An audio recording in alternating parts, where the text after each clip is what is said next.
كسبت ذنوبا وصدته الأماني أن يتوبا أنا العبد الذي أضحى حزينا على زلاته قلقا. നമസ്കാരം. Aided school ടീച്ചേഴ്സിന്റെ മലയാളത്തിലാണോ ഇംഗ്ലീഷിലാണോ? മലയാളം. മർക്കസ് എങ്ങനെ എന്റെ കണ്ടെത്തിയെന്നാണ് ഞാൻ ആദ്യം ചോദിച്ചത് ഇൻവൈറ്റ് ചെയ്തപ്പോൾ. Generally very rare to see somebody. ഇവിടെ പലർക്കും പണ്ട് പ്രോബബ്ലി 2005 to 2007 ഞാൻ കോഴിക്കോടുണ്ടായിരുന്നു യൂണിവേഴ്സിറ്റിയിലെ ഡയറക്ടറായിട്ട്. ആ സമയത്ത് ഇവിടെ കുറേ സ്കൂൾസിൽ പോയിട്ടുണ്ട്. ഞാൻ നിങ്ങളെ റെക്കോർഡ് ചെയ്യണം. I don't want to miss. ഇതിനകത്ത് കവറേജ് കുറച്ച് കിട്ടുന്നുണ്ട്. ഇപ്പൊ കുറേ കാലം മുമ്പ്, മേ ബി 20 വർഷം മുമ്പ് കോഴിക്കോട് കുറേ ക്ലാസ് എടുത്തിട്ടുണ്ട്. 2007 യൂണിവേഴ്സിറ്റി വിട്ടു പോയ സമയത്ത് യൂണിവേഴ്സിറ്റിയിലെ ഡയറക്ടറായിരുന്നു. ഡയറക്ടർ എന്ന് പറഞ്ഞാൽ കാശ്മീർ മുതൽ കന്യാകുമാരി വരെ, ഗുജറാത്ത് മുതൽ ബംഗാൾ വരെയുള്ള യൂണിവേഴ്സിറ്റിയിലെ എല്ലാ കോളേജ് ടീച്ചേഴ്സിനെയും സ്പെഷ്യൽ പ്രോഗ്രാംസ് ഉണ്ടാക്കി അവരെ ന്യൂ ഏരിയാസ് ഓഫ് റിസർച്ച്, അവരുടെ വിഷയങ്ങളിൽ, പിന്നെ പുതിയ ടീച്ചേഴ്സിനെ ഓറിയന്റേഷൻ, അത് ചെയ്യാനുള്ള അക്കാഡമിക് സ്റ്റാഫ് കോളേജ് അവിടുത്തെ ഡയറക്ടറായിരുന്നു. അങ്ങനെയാണ് കാലിക്കറ്റിൽ ഞാൻ പഠിച്ച യൂണിവേഴ്സിറ്റിയിൽ, ഞാൻ കാലിക്കറ്റ് യൂണിവേഴ്സിറ്റിയിലാണ് പഠിച്ചത്. ഗ്രാജുവേഷൻ പയ്യന്നൂരാണ് നാട്. ആദ്യം ചേർന്നത് ഇവിടുന്ന് കുറച്ചങ്ങോട്ട് പോയാലുള്ള ദേവഗിരി കോളേജിലാണ് മാത്തമാറ്റിക്സ് MSc. അത് വിട്ടിട്ടാണ് കൊച്ചിൻ യൂണിവേഴ്സിറ്റി പോയത്. ഞാൻ താമസിച്ചത് ഇവിടുന്ന് മെഡിക്കൽ കോളേജിന്റെ തൊട്ടടുത്തുള്ള സ്ഥലമാണ്.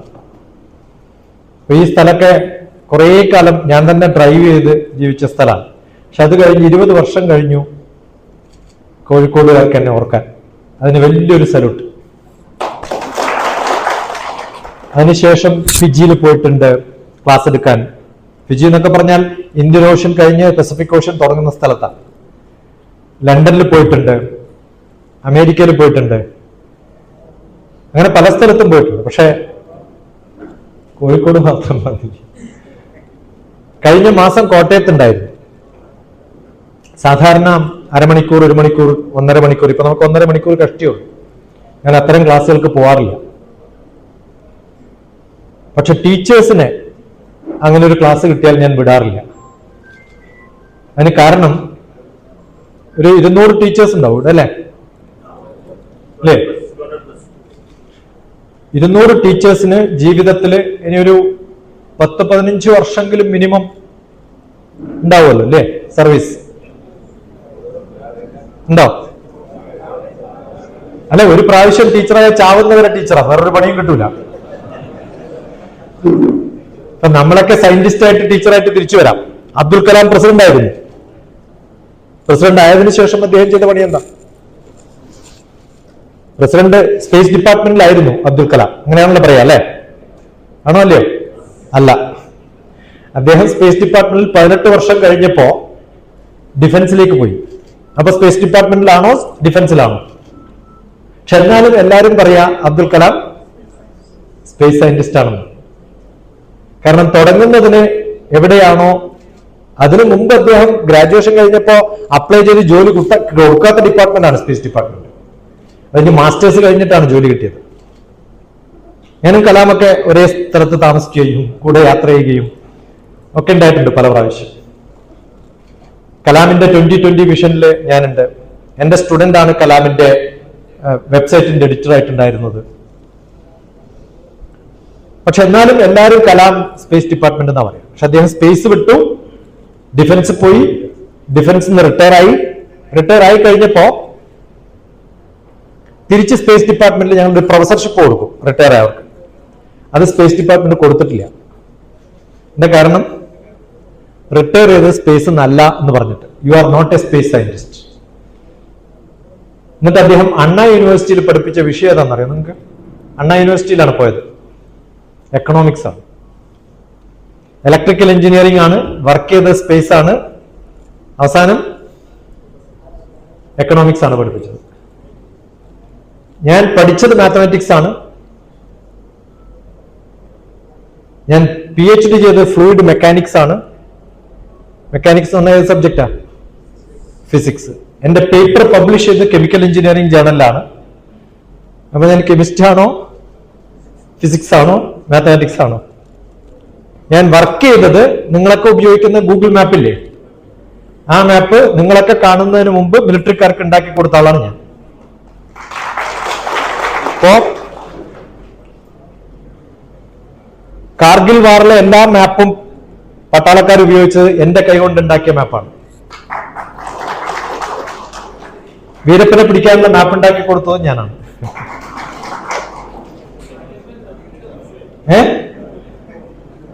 ഞാൻ സ്പേസ് ഡിപ്പാർട്ട്മെന്റിലല്ല, ഞാൻ റോയലാണ്. മിലിറ്ററി ഇന്റലിജൻസ് ആണ് എന്റെ പണി. അപ്പൊ ഞാൻ ചെയ്ത പണി എന്താണ്? അത് ഞാൻ എന്ത് ചെയ്തു എന്ന് പറയാനില്ല. ഞാൻ ചെയ്ത പണി എന്താണ്? സോഷ്യൽ സ്റ്റഡീസ് ആണ്, ജിയോഗ്രഫി ആണ് എന്റെ വിഷയം. ഞാൻ പ്രൈം മിനിസ്റ്ററുടെ കൂടെ ഇരിക്കുമ്പോൾ സ്ട്രാറ്റജിക് അനലിസ്റ്റ് ആണ്. എന്താണ് പണി? ഓരോ രാജ്യങ്ങളുമായിട്ട് നമ്മുടെ ബന്ധം എങ്ങനെയൊക്കെ ഉണ്ടാവണം. അത് പൊളിറ്റിക്സ് ആണ്, സിവിക്സ് ആണ്. മൻമോഹൻ സിംഗിന്റെ കൂടെ ആയിരുന്നു. എല്ലാ മാസവും ഞങ്ങൾക്കൊരു ഡിന്നർ ഉണ്ട് മൻമോഹൻ സിംഗിന്റെ കൂടെ. അപ്പൊ ഞാനിത് പറയാൻ കാരണം, നിങ്ങൾ പഠിക്കുന്ന സബ്ജക്റ്റും നിങ്ങൾ ചെയ്യുന്ന ജോലിയും തമ്മിൽ വലിയ വ്യത്യാസമുണ്ട്. ഇന്നലെ ഒരു കുട്ടി എന്നോട് ചോദിച്ചു, കൊമേഴ്സ് ആണ് പഠിച്ചത്, എനിക്ക് കൊമേഴ്സ് ഇഷ്ടമല്ല, അതുകൊണ്ട് BCom പഠിച്ചുകൊണ്ടിരിക്കുമ്പോ സിവിൽ സർവീസിന് ട്രെയിനിങ്ങിന് പോവാം. ഞാൻ സിവിൽ സർവീസിന് ട്രെയിനിങ് കൊടുക്കുന്ന ഒരാളാണ്. എന്റെ ഹൈദരാബാദ് വീട്ടിൽ ഇഷ്ടംപോലെ പുസ്തകമുണ്ട്. പിള്ളേര് വന്ന് വെറുതെ ഇരുന്ന് പഠിച്ചു പോവും. നല്ല ലൈബ്രറിയാണ്, ഒരുവിധം നല്ല ലൈബ്രറി. വളരെ കോൺസെൻട്രേറ്റഡ് ആയിട്ട് പഠിക്കുന്ന കുട്ടികൾക്കുള്ള സൗകര്യങ്ങൾ കൊടുക്കുന്ന ഒരാളാണ്. അപ്പൊ ഞാൻ പറഞ്ഞു, നിങ്ങൾ കൊമേഴ്സ് ഇഷ്ടമല്ല, അക്കൗണ്ടൻസി ഇഷ്ടമല്ല, അതുകൊണ്ട് എന്താവണം? Civil service. You are wrong, you can never become. എന്താ കാരണം? കലക്ടർ എന്ന് പറയുന്നത് ഈ ജില്ലയുടെ റവന്യൂ എന്ന് പറയുന്നത് എന്താണ്? Complete dealings അദ്ദേഹത്തിന്റെയാണ്. പ്രോജക്റ്റ് ഉണ്ടാക്കണം. അപ്പൊ ഞാനൊരു ഉദാഹരണം ചോദിച്ചു, ദിവ്യ എസ് അയ്യർ അല്ലേ, ഇപ്പോഴത്തെ വലിയ പ്രോജക്റ്റിന്റെ ചീഫ് അല്ലേ, അവർക്ക് കൊമേഴ്സ് അറിയണ്ടേ, ടാക്സിസ്റ്റ് അറിയണ്ടേ? അപ്പൊ എല്ലാ വിഷയങ്ങളും ഒരുപോലെ അറിയണം. വേണോ വേണ്ടയോ? ഞങ്ങളുടെ സ്പേസ് ഡിപ്പാർട്ട്മെന്റിൽ നമ്മുടെ കൂടെ സയന്റിസ്റ്റുകൾ ഉണ്ടാവും. കുറച്ച് കഴിയുമ്പോൾ അവർക്ക് നമ്മൾ വർക്ക് കൊടുക്കണം, നമുക്ക് ആവശ്യമുള്ള മിഷൻ മേടിക്കണം, അതിനുള്ള ടെൻഡർ എങ്ങനെ കൊടുക്കണം എന്നറിയണം, കൊമേഴ്സ് അറിയണം, എങ്ങനെയാണ് ആൾക്കാരുമായിട്ട് ഡീൽ ചെയ്യാന്ന് കൃത്യമായിട്ട് അറിയണം. അപ്പോ പിന്നെ വർക്ക് ചെയ്യുന്നത് HR ഡിപ്പാർട്ട്മെന്റിലാണ്, ഹ്യൂമൻ റിസോഴ്സ്. എന്റെ MBA human resource and knowledge management ആണ്. അപ്പൊ നമ്മൾ MBA പഠിക്കുമ്പോൾ ഒരു പേപ്പർ പഠിക്കാനുണ്ട്, കോൺട്രാക്ച്വൽ ലോ. അപ്പൊ ലോ പഠിക്കണോ വേണ്ടയോ? അപ്പൊ ലോ ഒരു പേപ്പർ പഠിച്ചപ്പോൾ എനിക്ക് തോന്നി, എന്നാ ലോ കുറച്ചും കൂടി പഠിച്ചൂടെ. അങ്ങനെയാണ് ഞാൻ LLB എടുത്തത്. അപ്പൊ നമ്മൾ ജനങ്ങളുമായിട്ട് മിക്സ് ചെയ്യുമ്പോൾ എല്ലാ സ്ഥലത്തും ഉണ്ടാകുന്ന പ്രോബ്ലം എന്താണ്? Human interaction, relationship problems, concentration ഇല്ല, വർക്ക് ചെയ്യാൻ പറ്റുന്നില്ല, ഡിപ്രഷൻ ആണ്. Then I thought, why should not I study psychology? അങ്ങനെയാണ് ഞാൻ MS സൈക്കോളജി പഠിക്കുന്നത്. അപ്പൊ ഏതാണ് എന്റെ വിഷയം എന്ന് ചോദിച്ചാൽ, നമ്മളൊക്കെ സാധാരണ പറയാറുണ്ട്, ഞാൻ എന്ത് വിഷയം പഠിപ്പിക്കണേ, എന്താ പഠിപ്പിക്കണേ വെച്ചാൽ നമ്മൾ അവിടെ പറയും, വാട്ട് ഈസ് യുവർ സബ്ജക്ട് എന്ന് ചോദിക്കില്ലേ? ചോദിക്കുമല്ലോ. അടുത്ത ചോദ്യം എന്താണ്? നിങ്ങളുടെ ബാക്ക്ഗ്രൗണ്ട് എന്താണെന്നാ ചോദിക്കുക. എന്താ ബാക്ക്ഗ്രൗണ്ട്? മാത്തമാറ്റിക്സ് ആണ്, ഫിസിക്സ് ആണ്. ഞാൻ പറഞ്ഞു, ബാക്ക്ഗ്രൗണ്ട് എന്തായാലും കുഴപ്പമില്ല, എന്ത് മാറിക്കൊണ്ടിരിക്കണം? ഫോർഗ്രൗണ്ട് മാറിക്കൊണ്ടേയിരിക്കണം. നമ്മൾ 10ാം ക്ലാസ് പഠിക്കുന്നത് വരെ എല്ലാ വിഷയവും നമുക്ക് പഠിപ്പിക്കാറുണ്ട്, ഇല്ലേ? ബേസിക് ആയിട്ടുള്ള എല്ലാ നോളജും 10ാം ക്ലാസ് വരെ ഉണ്ടാവും. എനിക്കറിയാം, ഇവിടെ LP സ്കൂൾ മുതൽ ഹയർ സെക്കൻഡറി സ്കൂൾ വരെയുള്ള ടീച്ചേഴ്സ് ഉണ്ട്, വ്യത്യസ്തമായ വിഷയങ്ങളുണ്ട്. വ്യത്യസ്തമായ കമ്പാർട്ട്മെന്റ് ആണ്, വ്യത്യസ്തമായ വിഷയങ്ങൾ. ചില സ്ഥലത്തൊക്കെ സ്റ്റാൻഡേർഡും ഡിഫറെന്റ് ആണ്. മാത്സ് ടീച്ചർ എന്നൊക്കെ പറഞ്ഞാൽ, മാത്സ് ടീച്ചർ എപ്പോഴെങ്കിലും ഈ ആങ്കറിങ്ങിനൊക്കെ വിളിച്ചിട്ടുണ്ടോ നിങ്ങൾ സ്റ്റേജിൽ? എന്താ കാരണം? ലാംഗ്വേജ് കുറവാ അല്ലേ? ഞാൻ പറയാറുണ്ട്, ഞാൻ മാത്തമാറ്റിക്സ് ആണല്ലോ പഠിച്ചത്. അപ്പൊ എന്റെ കൊളീഗ്സിനോടൊക്കെ ഞാൻ പറയും, എവിടെയാ ക്ലാസ്? ന്യൂമറേറ്ററിലാ.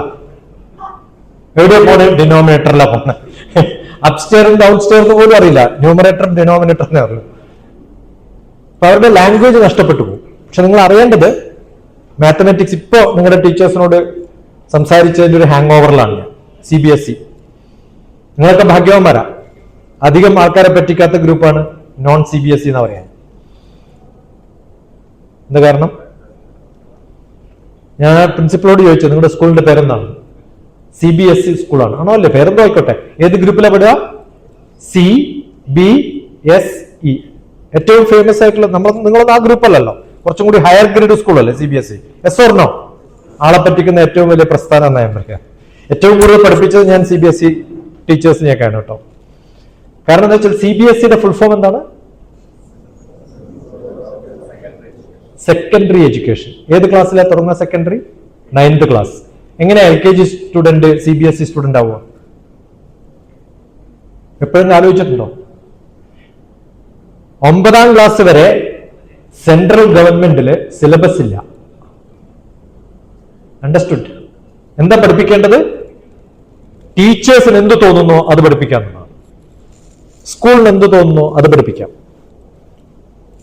മനസ്സിലാവുന്നുണ്ടോ? ന്യൂ എഡ്യൂക്കേഷൻ പോളിസി, ഭാഗ്യവശാൽ അതിന്റെ ചെയർമാനായിരുന്ന ആളാരാണ്? അത് പറയില്ലേ? നാഷണൽ എഡ്യൂക്കേഷൻ പോളിസി 2020യുടെ ചെയർമാനായിരുന്ന ആൾ കസ്തൂരി രംഗനാണ്. അത് എന്റെ ചെയർമാനായിരുന്നു. ഞാൻ ഇസ്രോയിൽ ചേർന്നപ്പോ എന്റെ സ്പേസ് ഡിപ്പാർട്ട്മെന്റിന്റെ ചെയർമാനായിരുന്നു കസ്തൂരി. ഇപ്പൊ മരിച്ചു, കഴിഞ്ഞ 2 ആഴ്ച മുമ്പ് മരിച്ചു അല്ലെ? പശ്ചിമഘട്ട പ്രോബ്ലമൊക്കെ ഉണ്ടാക്കിയത് കസ്തൂരി രംഗൻ കമ്മിറ്റിയൊക്കെയാണ്.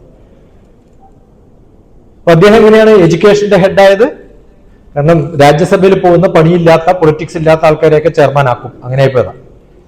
അതല്ലാതെ എഡ്യൂക്കേഷനായിട്ട് വലിയ ബന്ധം ഉണ്ടായിട്ടൊന്നുമല്ല. എന്നിട്ട് അദ്ദേഹം എവിടെ പോയിട്ട് പഠിക്കണം എന്നാ പറഞ്ഞ എഡ്യൂക്കേഷൻ? അദ്ദേഹം പറയണ്ടായിരുന്നു. ഏത് രാജ്യത്താണ് പോകേണ്ടത്? ഫിൻലാൻഡ്. കേട്ടില്ലേ? കേട്ടില്ല? വായിച്ചിട്ടുണ്ട് ഇതൊക്കെ. നമ്മൾ ഫോളോ ചെയ്യേണ്ടത് ആരുടെ എഡ്യൂക്കേഷനാ? ഫിൻലാൻഡ്. ജിയോഗ്രഫി അറിയുന്ന ടീച്ചർമാരോട് ചോദിച്ചു നോക്ക്, ഫിൻലാൻഡ് എവിടെയാന്ന്. ഫിൻലാൻഡിന്റെ വലിപ്പം ഒന്ന് നോക്കണം. കേരളത്തിന്റെ പകുതി വലിപ്പമുള്ളൊരു ചെറിയ സ്ഥലത്ത്, സൂര്യൻ 150 ദിവസം കഴിഞ്ഞ് വരുന്ന ഒരു സ്ഥലത്ത്, സ്ഥിരമായിട്ട് ആൾക്കാർ കള്ളും കുടിച്ച് കിടന്നുറങ്ങുന്ന ഒരു സ്ഥലത്തുള്ള എഡ്യൂക്കേഷനാണ് ഇന്ത്യയിൽ വേണ്ടതെന്നാണ് എഴുതി വെച്ചിട്ടുള്ളത്. മഹാമണ്ഡത്തരം. എന്നിട്ട് നിങ്ങൾക്കറിയോ കേജ്രിവാൾ ചെയ്തതെന്താന്ന്? അവിടുത്തെ എല്ലാ ഗവൺമെന്റ് സ്കൂൾസിലെ ടീച്ചേഴ്സിനെയും, അവിടെ എഡിറ്റില്ല ഡൽഹിയിൽ, ഗവൺമെന്റ് സ്കൂൾസേ ഉള്ളൂ. സ്കൂളിന്റെ എഡ്യൂക്കേഷൻ നന്നാക്കാൻ വേണ്ടിയിട്ട് ടീച്ചർമാരെയൊക്കെ ഫിൻലാൻഡിലേക്ക് പറഞ്ഞയച്ചു. ടീച്ചർമാർക്ക് വളരെ ഹാപ്പി. എന്താ കാരണം? ഫിൻലാൻഡ് കണ്ടിട്ട് വന്നാലോ, തിരിച്ച് കണ്ടിട്ട് വന്നാൽ അവർ പറഞ്ഞെന്തറിയോ? നമ്മുടെ സ്കൂൾസ് ഒന്നും ഒന്നിനും കൊള്ളില്ല. കാരണം അവിടുത്തെ സിസ്റ്റം അല്ലല്ലോ ഇവിടെ. You understood? മറ്റൊരു രാജ്യത്തുള്ള ഒരു പരിപാടിയും നമുക്ക് നടത്തിക്കാൻ പറ്റില്ല. അതുകൊണ്ട് നമ്മൾ ഫോളോ ചെയ്യേണ്ടതല്ല ഫിൻലാൻഡ്. യൂറോപ്പിലെ 50 രാജ്യങ്ങളിലെ അവിടുത്തെ റെപ്രസെന്റേറ്റീവ് ഓഫ് ഗവൺമെന്റ്, ഇപ്പം ഇന്ത്യൻ ഗവൺമെന്റിന്റെ തരൂർ അടക്കം പല സ്ഥലത്തും യാത്ര ചെയ്യുന്നുണ്ടല്ലോ. 50 രാജ്യങ്ങളിലെ ആൾക്കാർ ഇന്ത്യയിൽ വന്നതെന്തിനാ അറിയോ? നിങ്ങളുടെ ഫോൺ പേ കണ്ടിട്ട് അത്ഭുതപ്പെടാൻ വേണ്ടിയിട്ട്. നമ്മളിപ്പോ അയക്കുന്ന ഫോൺ പേ ഇല്ലേ, ഒരു സ്ഥലത്ത് നിന്ന് മറ്റേ സ്ഥലത്തേക്ക് ടപ്പെന്നൊന്ന് കാശയക്കാലോ ഇല്ലേ? പച്ചക്കറി മേടിച്ചാലും ഉടനെ കാശയക്കാലോ. അമേരിക്കയിൽ ഒരാളെടുത്ത് നിന്ന് മറ്റിടത്തേക്ക് ഫണ്ട് ട്രാൻസ്ഫർ ചെയ്യണമെങ്കിൽ 24 മണിക്കൂർ വേണം. നമ്മൾ 1 സെക്കൻഡ് കൊണ്ടായിരിക്കും. ഏതാ ഡെവലപ്ഡ് നേഷൻ? അവിടെ എല്ലാ സിസ്റ്റവും ഉണ്ടാക്കുന്നത്. ഏറ്റവും ലോകത്തിലെ നല്ല കാർ എവിടെയാ? നിങ്ങളൊരു പേര് പറയാം, ആരുടെയാ? കംപ്ലീറ്റ്ലി ഓട്ടോമാറ്റിക് സ്പേസിലേക്കൊക്കെ അയക്കുന്ന ടെസ്ല ആയിരുന്നു. ഈ മാസം മുതൽ ലോകത്തിലെ ഏറ്റവും നല്ല കാർ ആരുടെയാണെന്നറിയോ? മഹേന്ദ്ര, ഇന്ത്യൻ കമ്പനിയാണ്. യൂറോപ്പിലേക്ക് ഒരക്ഷരം മിണ്ടാതെ, ഒരു അഡ്വർടൈസ്മെന്റും ഇല്ലാതെ, ആരോടും പറയാതെ, ഒരു ഇന്റർവ്യൂവും ചെയ്യാതെ തപ്പി നോക്കിയാൽ മാത്രം നിങ്ങൾക്ക് കിട്ടുന്ന ഒരു സാധനമാണ് Mahindra fully automatic car. Tesla വരുന്നൊക്കെ പ്ലാൻ ചെയ്തതാണ്. അയാൾ കടപൂട്ടാൻ തീരുമാനിച്ചു. കാരണം ടെസ്ലയിനേക്കാളും വില കുറഞ്ഞിട്ട് അതിനേക്കാളും ബെറ്റർ ആയിട്ട് അതിനേക്കാളും ഡിസൈൻഡ് ആയിട്ട് നമ്മൾ ഉണ്ടാക്കുന്നു. നമ്മുടെ ധാരണ എബ്രോഡിലുള്ള സംഭവങ്ങളൊക്കെ ആണെങ്കിൽ വളരെ കേമാന്നാണ്. ഇപ്പോഴും കണ്ടിന്യൂസ് ആയിട്ട് എന്നെ വിളിച്ചുകൊണ്ടിരിക്കുന്നത് സാർ സാർ സാർ എന്നൊക്കെയാണ്. 75 വർഷമായി ബ്രിട്ടീഷുകാർ പോയിട്ട് ഇന്ത്യയിൽ നിന്ന്, ആണോ അല്ലയോ? Yes or no? എന്നിട്ട് ഇപ്പോഴും നമ്മൾ എല്ലാവരും വിളിക്കുന്നത് എന്താ? Sir. Sir C V Raman, sir Isaac Newton, sir എന്ന് വലിയൊരു ടൈറ്റിൽ ഉണ്ടായിരുന്നു. അത് നിർത്തി ബ്രിട്ടീഷുകാർ. അതുകൊണ്ട് നമ്മൾ കാണുന്ന ആളെയൊക്കെ പേരിന് ശേഷം അതിട്ട് വിളിക്കാൻ തുടങ്ങി. അത് ക്ലർക്കിനെയും വിളിക്കും, മാഷന്മാരെയും വിളിക്കും, പ്രൊഫസർമാരെയും വിളിക്കും, മന്ത്രിനെയും വിളിക്കും, ആണോ അല്ലയോ? അതിന് വിലയില്ലാണ്ടായി. അതിനേക്കാളും വിലയുണ്ട് ഡോക്ടർ, പ്രൊഫസർ, അഡ്വക്കേറ്റ്. മെഡിക്കൽ ഡോക്ടേഴ്സിനെ സാർ എന്ന് വിളിക്കരുത്. എന്ത് വിളിക്കണം? ഡോക്ടർ തന്നെ വിളിക്കണം. അഡ്വക്കേറ്റിനെ അഡ്വക്കേറ്റ് തന്നെ വിളിക്കണം. ജസ്റ്റിസിനെ ജസ്റ്റിസ് തന്നെ വിളിക്കണം. അപ്പൊ ടീച്ചർമാരെ എന്ത് വിളിക്കണം? മാഷെ തന്നെ വിളിക്കണം. മനസ്സിലായോ? മാസ്റ്റർ എന്നുള്ള വാക്കിന്, ഇപ്പൊ ഞാൻ പറഞ്ഞു, മാസ്റ്റർ എന്നുള്ള വാക്കിന് കുറെ അർത്ഥമുണ്ട്. ഈസ് എ മാസ്റ്റർ എന്ന് പറഞ്ഞ എന്താ അർത്ഥം? ആ വിഷയത്തിൽ അറിവുള്ള ആളാണെന്നാണ്. സർ എന്നുള്ളതിന് അങ്ങനെ അർത്ഥമില്ല. നിങ്ങൾ ആരുടെയെങ്കിലും ദുബായിലോ ഗൾഫിൽ ഏതെങ്കിലും രാജ്യത്തില് അമേരിക്കൻ കമ്പനിയിൽ വർക്ക് ചെയ്യുന്ന ആരെങ്കിലും ഉണ്ടെങ്കിൽ അവരോട് ചോദിക്കുക, അവരുടെ ബോസിനെ സർ എന്ന് വിളിക്കാറുണ്ടോ? American company. അറിയാതെ വിളിച്ചു പോയാൽ പിറ്റേ ദിവസം പുറത്താക്കും. അമേരിക്കക്കാർക്ക് ബ്രിട്ടീഷുകാർ ഇഷ്ടമല്ല. അതുകൊണ്ട് സർ എന്നുള്ള വിളി കേട്ടാൽ പേര് മാത്രം വിളിക്കാവൂ. നമ്മൾ പല സ്കൂൾസിലും പോയിട്ട് കുട്ടികളോട് ചോദിക്കും, നിങ്ങളുടെ പ്രിൻസിപ്പളുടെ ഹെഡ്മാസ്റ്ററുടെ പേരെന്താണ്? അറിയില്ല. എന്താ കാരണം? സാർ എന്നേ വിളിച്ചിട്ടുള്ളൂ എല്ലാവരും. 2 ടീച്ചർമാരേ ഉള്ളൂ അവർക്ക്, ഒന്ന് സാറും ഒന്ന് മാഡവും, തീർന്നു. ഒരാളുടെ പേരും അറിയില്ല. അപ്പൊ നമ്മുടെ ഐഡന്റിറ്റിയാണ് നമ്മുടെ പേര്, ആണോ അല്ലയോ? നമ്മൾ ആരെങ്കിലും ഫോളോ ചെയ്യണോ? നമ്മുടെ സിസ്റ്റം നമ്മൾ ഉണ്ടാക്കണം. അടുത്ത കാലത്ത് ശ്രീലങ്കയിൽ ക്ലാസ് എടുക്കാൻ പോയി, എഡ്യൂക്കേഷൻ ടീച്ചേഴ്സിന്. ഞാൻ സാർ എന്ന് വിളിക്കാൻ പറ്റില്ല എന്ന് പറഞ്ഞപ്പോൾ അവർ ചോദിച്ചു എന്താ വിളിക്കേണ്ടത്? ചോദിച്ചു, നിങ്ങൾക്ക് ബഹുമാനമുള്ള ഒരാളെ നിങ്ങളുടെ നാട്ടിൽ എന്താ വിളിക്കുക സാധാരണ നിങ്ങളുടെ ഭാഷയിൽ? സിൻഹളയാണ് അവിടുത്തെ ഭാഷ. സിൻഹള സംസ്കൃതം പോലെ തന്നെയാണ്, വ്യത്യാസമൊന്നുമില്ല. സംസ്കൃതവും സിൻഹളയും ഒരേപോലെയാണ്. അവിടെ വിളിക്കുന്നത് മഹാത്മാ എന്നാണ്. എന്താണ്? അപ്പൊ ഞാൻ പറഞ്ഞു, ഭാരതത്തിൽ ഒരു മഹാത്മേ ഉള്ളൂ, ശ്രീലങ്കയിൽ എല്ലാവരും മഹാത്മാക്കളാണ്. ആണായാലും പെണ്ണായാലും ആത്മാവിന് വ്യത്യാസമൊന്നുമില്ല. എല്ലാവരും തിരിച്ചു വിളിക്കാൻ തുടങ്ങി. അന്ന് മുതൽ അന്യോന്യം ടീച്ചേഴ്സിനെയും സ്റ്റുഡൻസിനെയും ഒക്കെ അന്യോന്യം എന്താ വിളിക്കുക? മഹാത്മാ. ആലോചിച്ചൊക്കെ, നമുക്ക് ഏറ്റവും നല്ല വാക്കുണ്ടായിട്ടും നമ്മൾ അത് പ്രചരിപ്പിക്കുന്നതിന് പകരം നമ്മൾ എന്ത് ചെയ്തു? ബാക്കിയുള്ളവർ ഇവിടെ കൊണ്ടുവന്നു. അല്ലേ? നിങ്ങളുടെ മലയാളം മീഡിയം മാത്രമാണോ ഇംഗ്ലീഷ് നടക്കുന്നുണ്ടോ? രണ്ടും. LKG-യിലും UKG-യിലൊക്കെ പഠിപ്പിക്കുന്ന പാട്ട് ഏതാണ്? ഏറ്റവും ഫേമസ് ആയ പാട്ട്. നിങ്ങൾ പഠിക്കണമെന്നില്ല. Twinkle twinkle. നിങ്ങൾക്ക് തോന്നുന്നുണ്ടോ ആ ടീച്ചേഴ്സിന് കൃത്യമായിട്ട് എന്താന്ന് മനസ്സിലായിട്ടുണ്ടോ? ഉണ്ടോ? ഒരു കൈകൊണ്ട് ഇങ്ങനെ ആക്കുന്നതുകൊണ്ട് എന്തോ ഒരു സംഭവം എന്ന് മനസ്സിലായിട്ടില്ല. സത്യം പറഞ്ഞാൽ കുറെ പേര് ചോദിച്ചു. ഇനി പോട്ടെ, ഒരു കവിത പഠിപ്പിക്കുമ്പോ ആദ്യം, ഞാനൊരു കവിയാണ്, I have written lot of poems. എന്റെ കുറെ പുസ്തകങ്ങളുണ്ട് പോയട്രി. മലയാളത്തിലും ഇംഗ്ലീഷിലും തെലുങ്കിലും ഒരുപോലെ ഒന്നാണ്. ട്രാൻസ്ലേറ്റ് ചെയ്തിട്ട് മലയാളം തെലുങ്കൊക്കെ ആയിട്ട് എഴുതാറുണ്ട്. ടിങ്കിൾ ടിങ്കിൾ ലിറ്റിൽ സ്റ്റാർ ആരാണ് എഴുതിയതെന്ന് പറഞ്ഞ ഇപ്പൊ 500 രൂപ തരാം.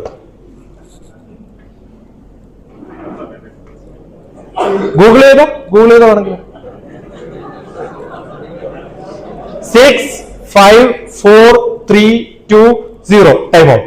സ്പേസ് ഡിപ്പാർട്ട്മെന്റ് എപ്പോഴും അങ്ങനെയാണ്, താഴത്തോട്ട് എണ്ണം. ഇത് ഇവിടെ മാത്രമല്ല, ഞാൻ എല്ലായിടത്തും ചോദിച്ചിട്ടുണ്ട്. ഒരു ടീച്ചേഴ്സിനും അറിയില്ല. അപ്പൊ ഇത് ചൊല്ലാൻ പിള്ളേർക്കും അറിയാം, ടീച്ചർക്കും അറിയാം. അതിന്റെ അർത്ഥം എന്താ? മിന്നും മിന്നും താരകമേ. റിപ്പീറ്റ്. എന്തത്ഭുതമാണ് ഈ ദൃശ്യം, മീതേ മീതേ മാനത്ത് വൈഡൂര്യം പോൽ മിന്നുന്നു. ഇത് കേൾക്കാൻ എന്ത് സുഖമുള്ള പാട്ടാണ്, ആണോ അല്ലയോ? ഇത് തന്നെയാ ടിങ്കിൾ ടിങ്കിൾ. പക്ഷെ ഇതാണ് ടിങ്കിൾ ടിങ്കിൾ എന്ന് പഠിപ്പിക്കുന്ന ടീച്ചർമാർക്കും അറിയില്ല, ഇങ്ങനെ ട്രാൻസ്ലേഷൻ ഉണ്ടെന്നും അറിയില്ല. മനസ്സിലാവുണ്ട് പറയട്ടെ. ലണ്ടൻ ബ്രിഡ്ജസ് എവിടെയാ? ലണ്ടൻ ബ്രിഡ്ജ് ലണ്ടനില്. തെറ്റാ, പൊട്ടത്തെറ്റാ. അത് ഫാളിംഗ് ഡൗൺ എഴുതിയത് 400 കൊല്ലം മുമ്പാണ്. ഫാളിംഗ് ഡൗൺ 400 കൊല്ലം വീണുകൊണ്ടിരിക്കുവോ? അപ്പൊ എപ്പോഴേ വീണു? 400 കൊല്ലം മുമ്പ്. വീഴുന്നതിന് മുമ്പ് അമേരിക്കക്കാരൻ അതെടുത്തിട്ട് അമേരിക്കയിൽ അരിസോണ എന്ന് പറഞ്ഞ സ്ഥലത്ത് റീഫിറ്റ് ചെയ്തു. അപ്പൊ ലണ്ടൻ ബ്രിഡ്ജ് എവിടെയുള്ളത്? അരിസോണ, അമേരിക്കയിലാണ്. ഈ പാടുന്ന ടീച്ചർക്കും അറിയില്ല, കേൾക്കുന്ന പിള്ളേർക്കും അറിയില്ല, അച്ഛനും അറിയില്ല, അമ്മക്കും അറിയില്ല. മണ്ടത്തരം എന്ന് പറഞ്ഞ പരമ മണ്ടത്തരം പഠിപ്പിക്കണം. ബാബ ബ്ലാക്ക് ഷിപ്പ് 3 bags full. എന്ത് 3? എന്തുകൊണ്ട് 4 ഇല്ല? എന്തുകൊണ്ട് 2 ഇല്ല? 1 for my master. ആരാ മാസ്റ്റർ എന്നറിയോ? ഗവൺമെന്റ്.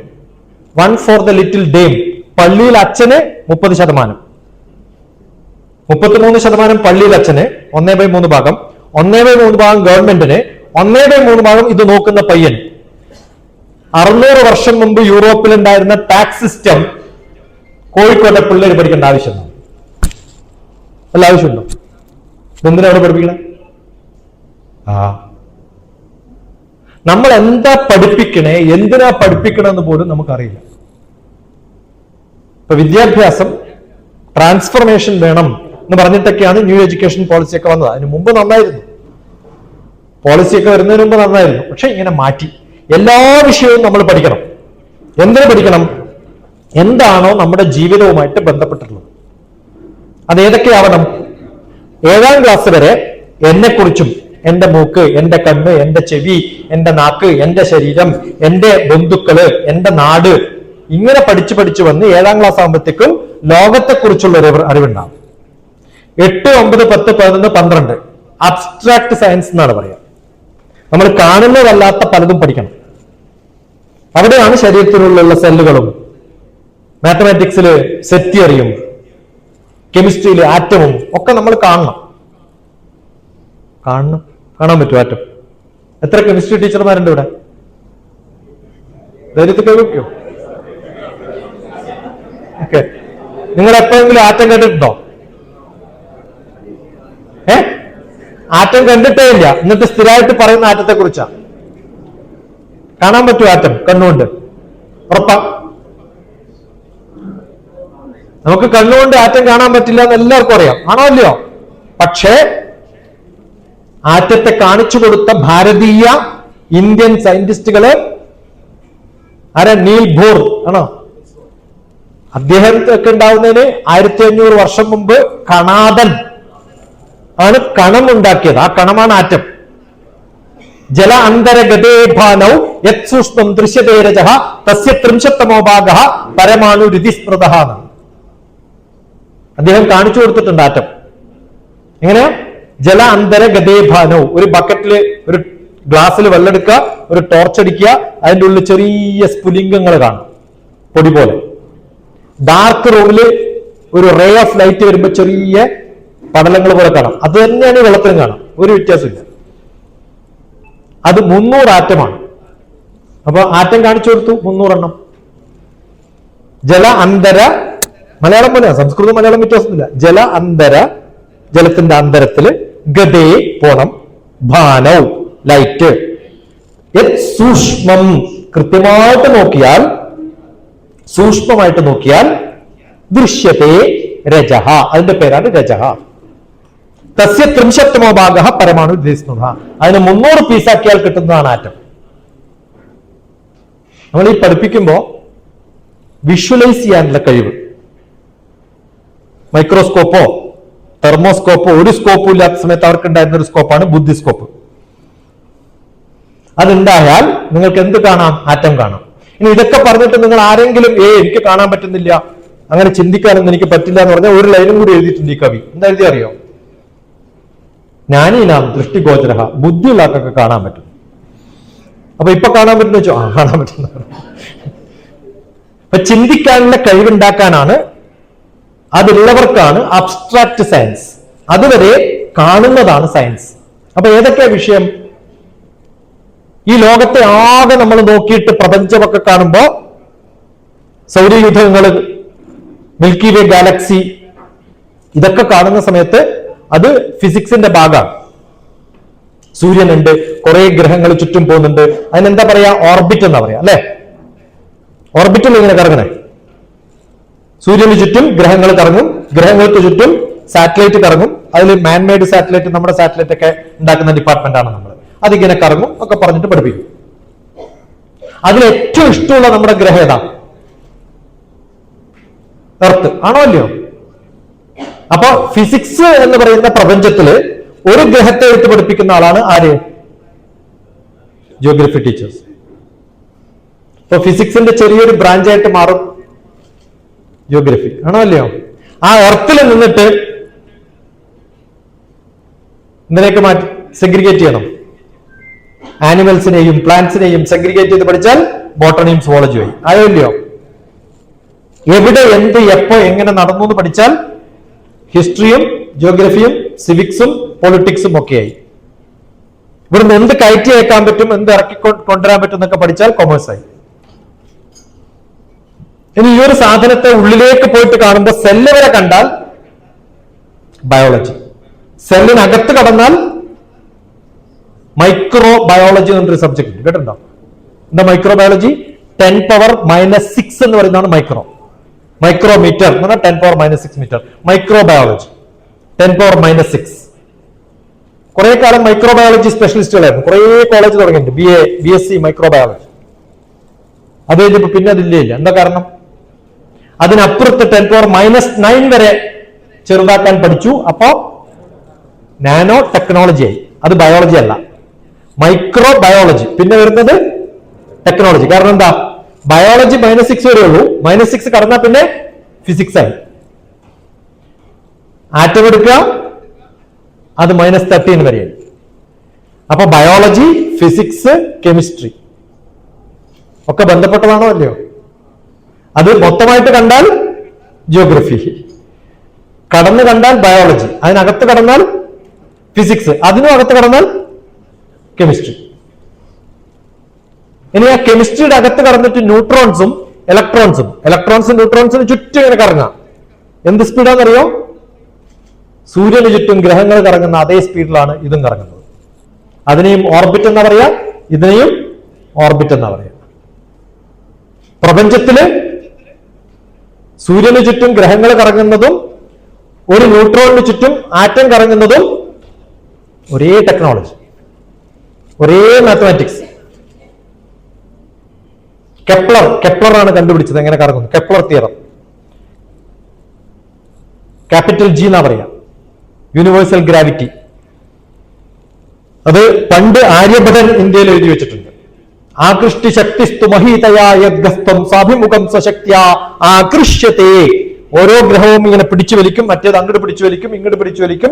അതുകൊണ്ട് പതത്വയം ഖേ, അതിലെവിടെയാ വീണമെന്ന് അറിയാത്തതുകൊണ്ട് അതിങ്ങനെ കറങ്ങിക്കൊണ്ടിരിക്കുകയാണ്.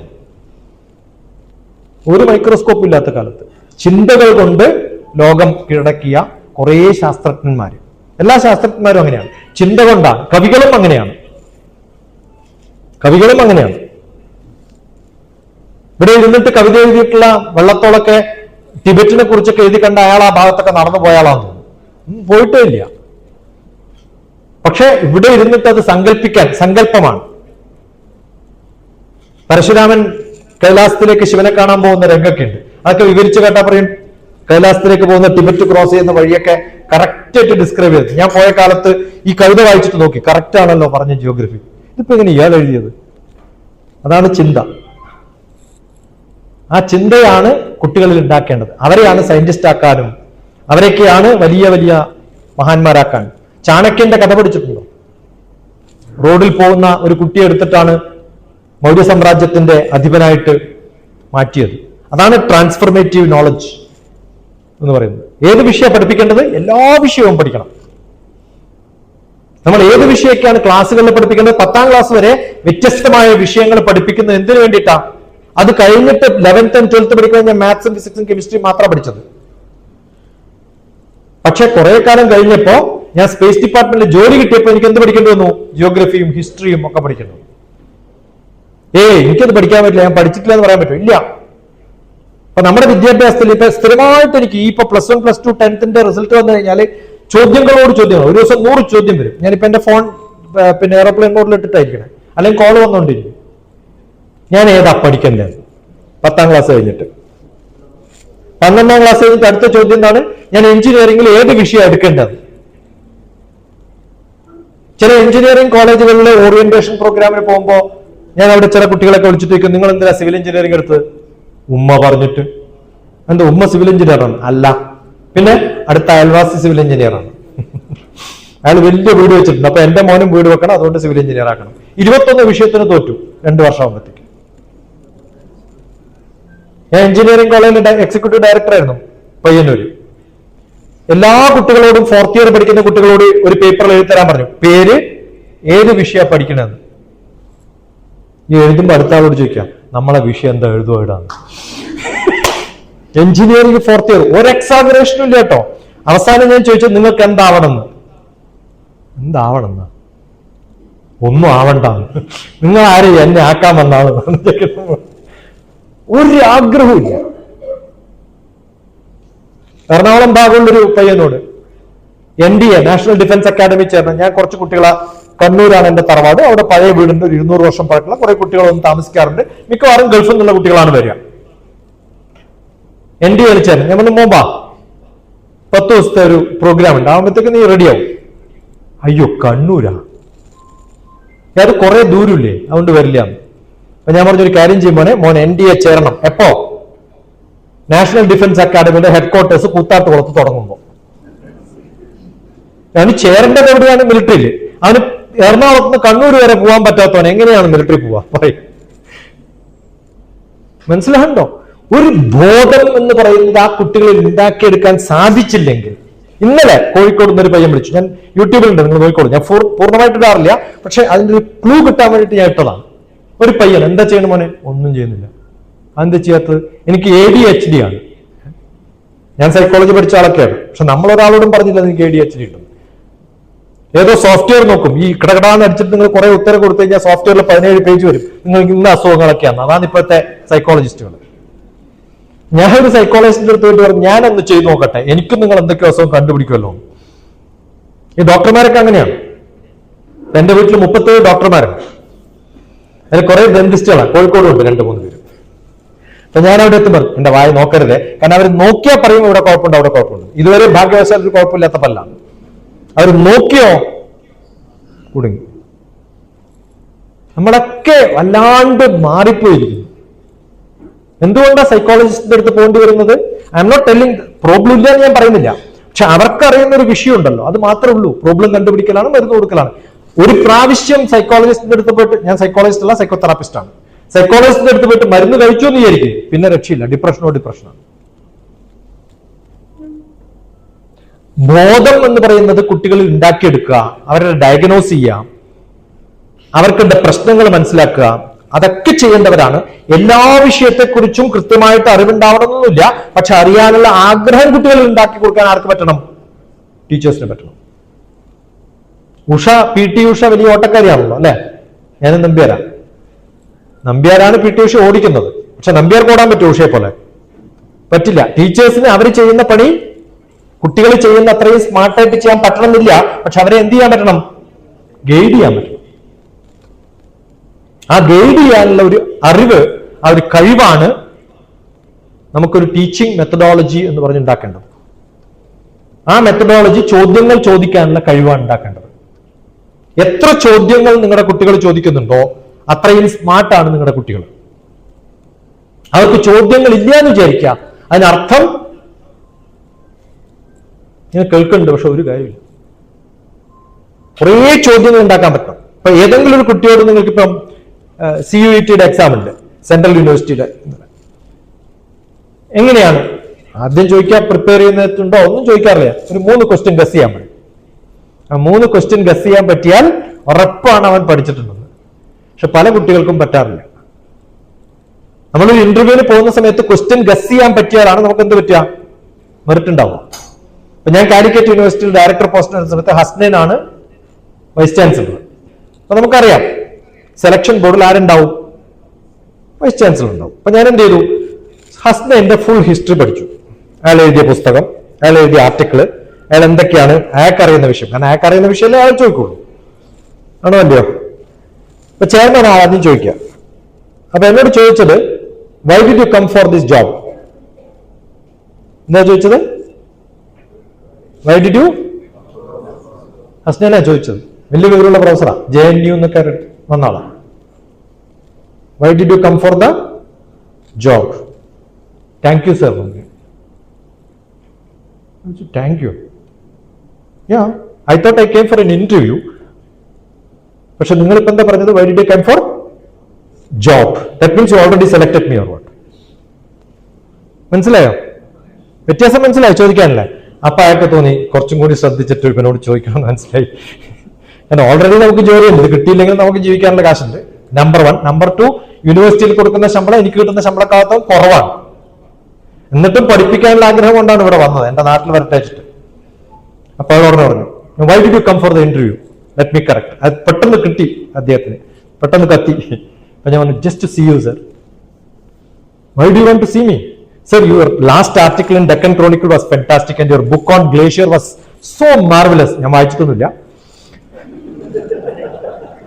ഈ കൂടെ ഇരിക്കുന്ന ഇന്റർവ്യൂ ബോർഡിൽ ഒരാൾക്കും അറിയില്ല ഇയാളിങ്ങനെ പുസ്തകം എഴുതിയാലും. ഇയാളിങ്ങനെ പൊങ്ങി പൊങ്ങി പൊങ്ങി പൊങ്ങി പൊങ്ങി അങ്ങനെ മുകളിലെത്തി. So you know glacier? Ya, I do mapping all the places. നമ്മൾ മുകളിൽ കണ്ടിട്ടുണ്ട് സാറ്റലൈറ്റ് ഇമേജ് ഉപയോഗിച്ചിട്ട്. പിന്നെ ഇയാളുടെ ബുക്കിന്റെ ഒക്കെ റിവ്യൂ എല്ലാ വെബ്സൈറ്റിലും അവൈലബിൾ ആണ്.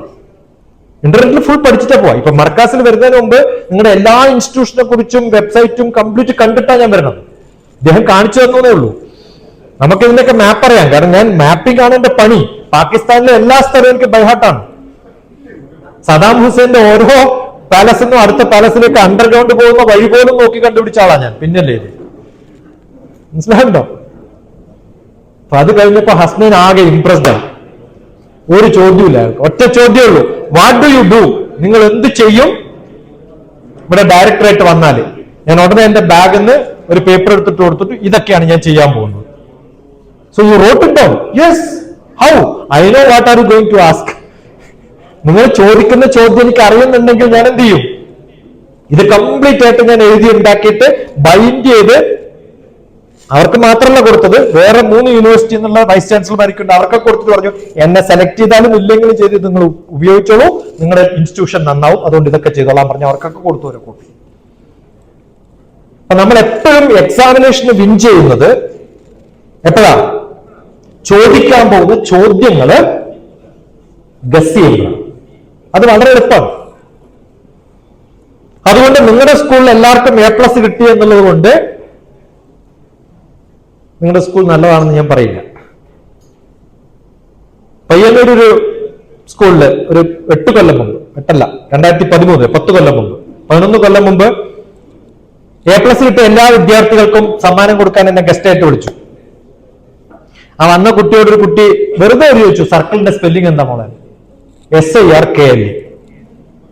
എല്ലാ വിഷയത്തിലും A+, ഇംഗ്ലീഷിലടക്കം. എന്നിട്ട് സർക്കിളിന്റെ സ്പെല്ലിംഗ് എന്താണ്? SIRKLE. എന്താ കാരണം? ഈ പഠിപ്പിക്കുന്ന ടീച്ചർമാർ ഇങ്ങനെയൊക്കെ പാസ്സായിട്ട ടീച്ചറായത്. അവർക്ക് തന്നെ സംശയമാണ്. കുറെ പേര് SIRKLE എന്ന് എഴുതിയാൽ എന്താ സർക്കിൾ SIRKLE ആയിക്കൂടെ? ഇപ്പൊ ബ്രിട്ടീഷ് ഇംഗ്ലീഷ് ഉണ്ട്, അമേരിക്കൻ ഇംഗ്ലീഷ് ഉണ്ട്, ഓസ്ട്രേലിയൻ ഇംഗ്ലീഷ് ഉണ്ട്, ഇന്ത്യൻ ഇംഗ്ലീഷില് അല്ലേ? ഇങ്ങനെ സ്പെല്ലിംഗ് ആവണമെന്ന് എവിടെയും പറഞ്ഞിട്ടൊന്നുമില്ല. നമ്മൾ അങ്ങനെ തുടങ്ങി. എല്ലാ ഇന്ത്യക്കാരും നാളെ മുതൽ SIRKLE എന്ന് എഴുതി സർക്കിളാന്ന് പറഞ്ഞാൽ ഡിക്ഷണറിയിൽ പുതിയൊരു വാക്ക് വരും. SIRKLE means circle. അത്രേ ഉള്ളൂ ഭാഷ. നമ്മൾ എന്ത് പറയുന്നു അതാണ് ഭാഷ. എന്നെ എന്ത് പറഞ്ഞിട്ടാണ് ഇൻട്രൊഡ്യൂസ് ചെയ്തത്? ഡോക്ടർ TP ശശികുമാർ അല്ലെ? TPS എന്താന്നാ പറഞ്ഞത്? Teachers parents students. അത് ആരാ പറഞ്ഞേ? ഞാൻ ആരോ പറഞ്ഞുകൊണ്ട് ആൾ റിപ്പീറ്റ് പറഞ്ഞതേ ഉള്ളൂ. അങ്ങനെയാണോ? അല്ല. ശരിക്കും എന്റെ നാട്ടിൽ പോയി ചോദിച്ചു നോക്കണം TPS എന്താന്ന്. തല്ലിപ്പൊളി ശശികുമാർ ആണ്.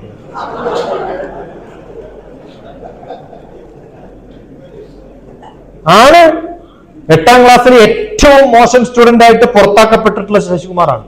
എന്റെ ടീച്ചേഴ്സിനെ 8ാം ക്ലാസ് പഠിപ്പിച്ച ടീച്ചേഴ്സ് പല ക്ലാസ്സിലും കൊണ്ടുപോയി നിർത്തിയിട്ട് പറയും, ലോകത്തിലെ ഏറ്റവും മോശം സ്റ്റുഡന്റിനെ കാണണമെങ്കിൽ ദൈവനാണ്. അങ്ങനെ നിർത്തി വഷളാക്കി ഉരിച്ചു പൊരിച്ചിട്ടുണ്ടല്ലേ. അതേ സ്കൂളില് +1 +2 കുട്ടികൾക്ക് A+ കിട്ടിയ കുട്ടികൾക്ക് സമ്മാനം കൊടുക്കാൻ ഗസ്റ്റ് ആയിട്ട് വിളിച്ചിട്ടുണ്ട് കുറെ കൊല്ലം കഴിഞ്ഞു.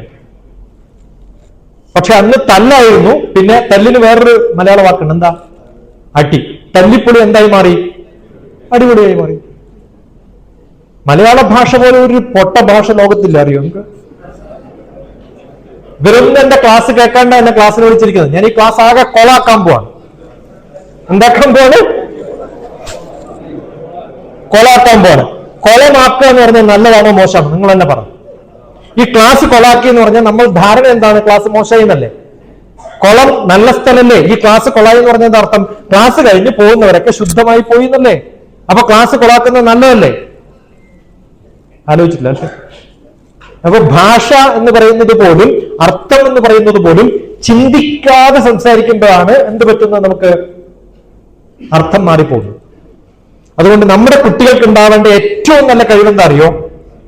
ചിന്തിക്കാനുള്ള കഴിവ്, ചോദ്യം ചോദിക്കാനുള്ള കഴിവ്. ഓരോ വസ്തുവും തൊട്ടിട്ട് ചോദ്യം ചോദിക്കണം. ഓരോ വസ്തുവും തൊട്ട് ചോദ്യം ചോദിക്കണം.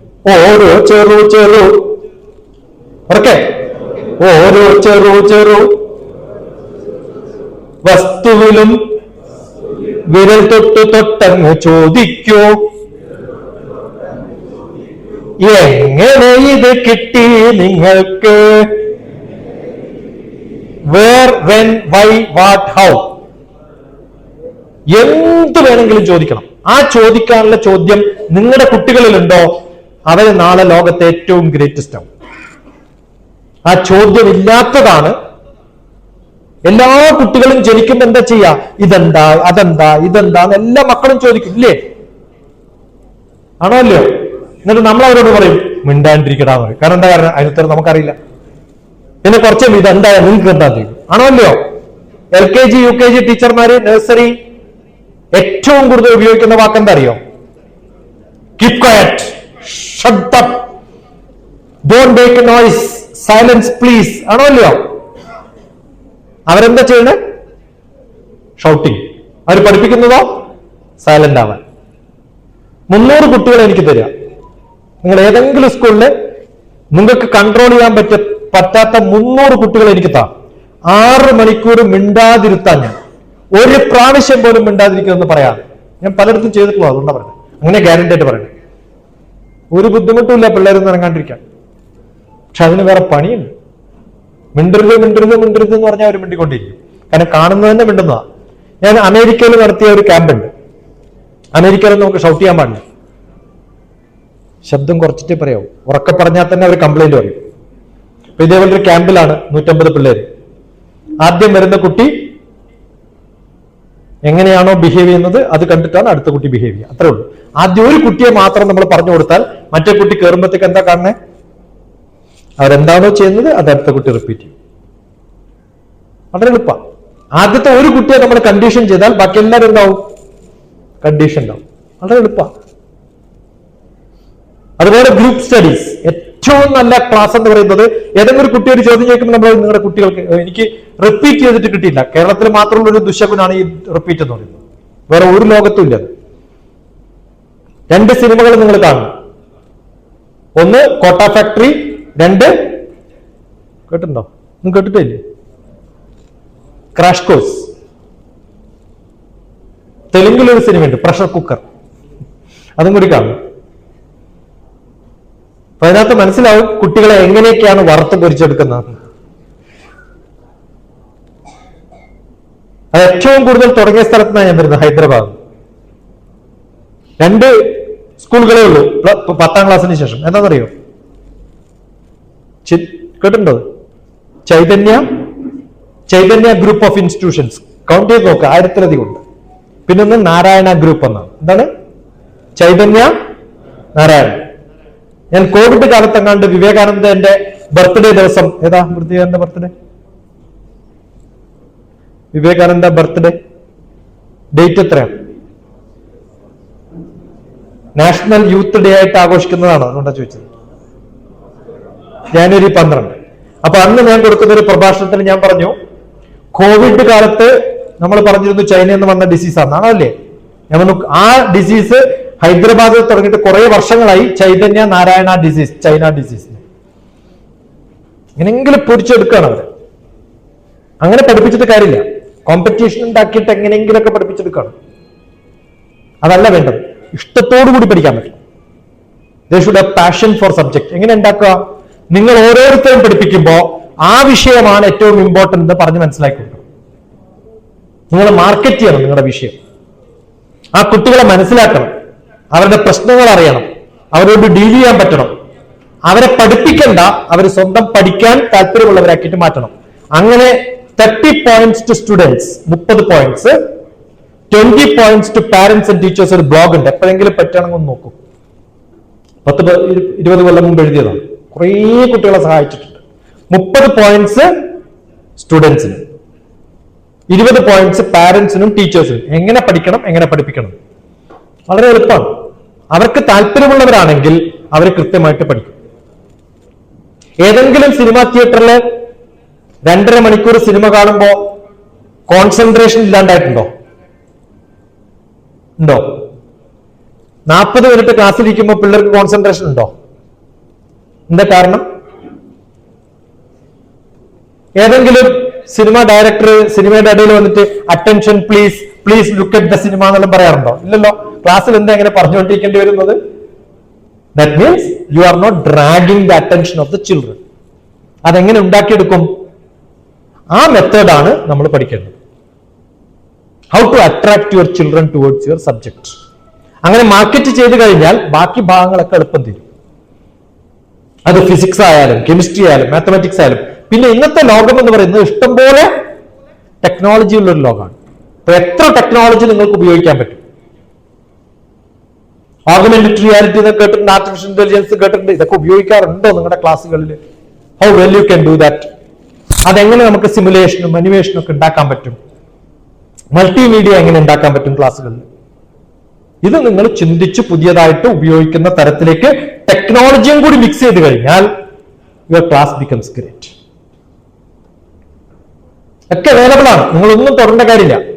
ഇന്റർനെറ്റ് പോവാം, ലാബോറട്ടറിയിൽ ഞാൻ നടത്തുന്ന കെമിസ്ട്രി അല്ലെങ്കിൽ മൊമെന്റം, ഫിസിക്സ് ഒക്കെ പഠിപ്പിക്കുമ്പോൾ നമ്മൾ ടീച്ചേഴ്സിന് മാത്രം ക്ലാസ് എടുക്കുമ്പോൾ എങ്ങനെയാണ് മൊമെന്റം പഠിപ്പിക്കുക, എങ്ങനെയാണ് ഗ്രാവിറ്റി പഠിപ്പിക്കുക? ഫിസിക്സ് പഠിപ്പിക്കുന്ന ടീച്ചേഴ്സ് ഉണ്ടോ ഹയർ ക്ലാസ്സിൽ? ഇവിടെ ഹയർ ക്ലാസ് ഫിസിക്സ് എല്ലാവരും ഫിസിക്സ് ആണ്. നിങ്ങൾ വായിച്ചിട്ടുള്ള ഏറ്റവും നല്ല ഫിസിക്സിലെ ബുക്ക് ഏതാന്ന് പറയാൻ പറ്റുമോ? പറയും. കുഴപ്പമില്ല, ഇതുവരെ വായിച്ചില്ലെങ്കിൽ കുഴപ്പമില്ല. MIT ആണ് ലോകത്തിലെ ഏറ്റവും നല്ല ഇൻസ്റ്റിറ്റ്യൂട്ട്. അവിടെ മാസ്റ്റേഴ്സിന് 3 കോടിയൊക്കെയാണ് ഫീസ്. എന്റെ സ്റ്റുഡൻസ് ഒക്കെ അവിടെ പഠിക്കുന്നു, ഫുൾ ഫെലോഷിപ്പോടുകൂടി പഠിക്കുന്നു. MIT-യിൽ ഒരു ഫിസിക്സ് മാഷുണ്ട്, അദ്ദേഹത്തിന്റെ പേരറിയോ? വാൾട്ടർ എന്നാണ്. അദ്ദേഹത്തിന്റെ പുസ്തകത്തിന്റെ പേര് ലവ് ഫോർ ഫിസിക്സ് എന്നാണ്. നമ്മൾ സാധാരണ പഠിക്കുന്ന സിമ്പിൾ പെൻഡിലില്ലേ, അത് ക്ലാസ് എടുക്കണമെങ്കിൽ അദ്ദേഹം എന്താ ചെയ്യാൻ അറിയോ? തലേ ദിവസം വന്നിട്ട് ഇവിടെയുള്ള ഹുക്കില് വലിയൊരു ചെയിൻ ഇട്ടിട്ട് അതിന്റെ താഴെ ഇരിക്കാനുള്ളൊരു പീഡ് ഉണ്ടാക്കിയിട്ട് അതിൽ അയാൾ ഇരുന്നിട്ട് അയാളുടെ സ്റ്റുഡന്റിനോട് വലിച്ചിട്ട് അവിടുന്ന് വിടാൻ പറയും. എന്നിട്ട് അയാൾ സിമ്പിൾ പെൻഡിൽ ആടുന്ന പോലെയാണ്. അങ്ങനെ ക്ലാസ് എടുക്കാം. എന്നിട്ട് എന്ത് ചെയ്യും? അവിടുന്ന് വിടുന്ന സ്ഥലത്തുനിന്ന് കറക്റ്റ് സെന്ററിലാണ്. അവിടുന്ന് വിടുമ്പോ നേരെ പോയിട്ട് ആ ചുമരിലേക്ക് അടിക്കും. എപ്പോ? സ്റ്റുഡന്റ് ഇത് പുഷ് ചെയ്താൽ.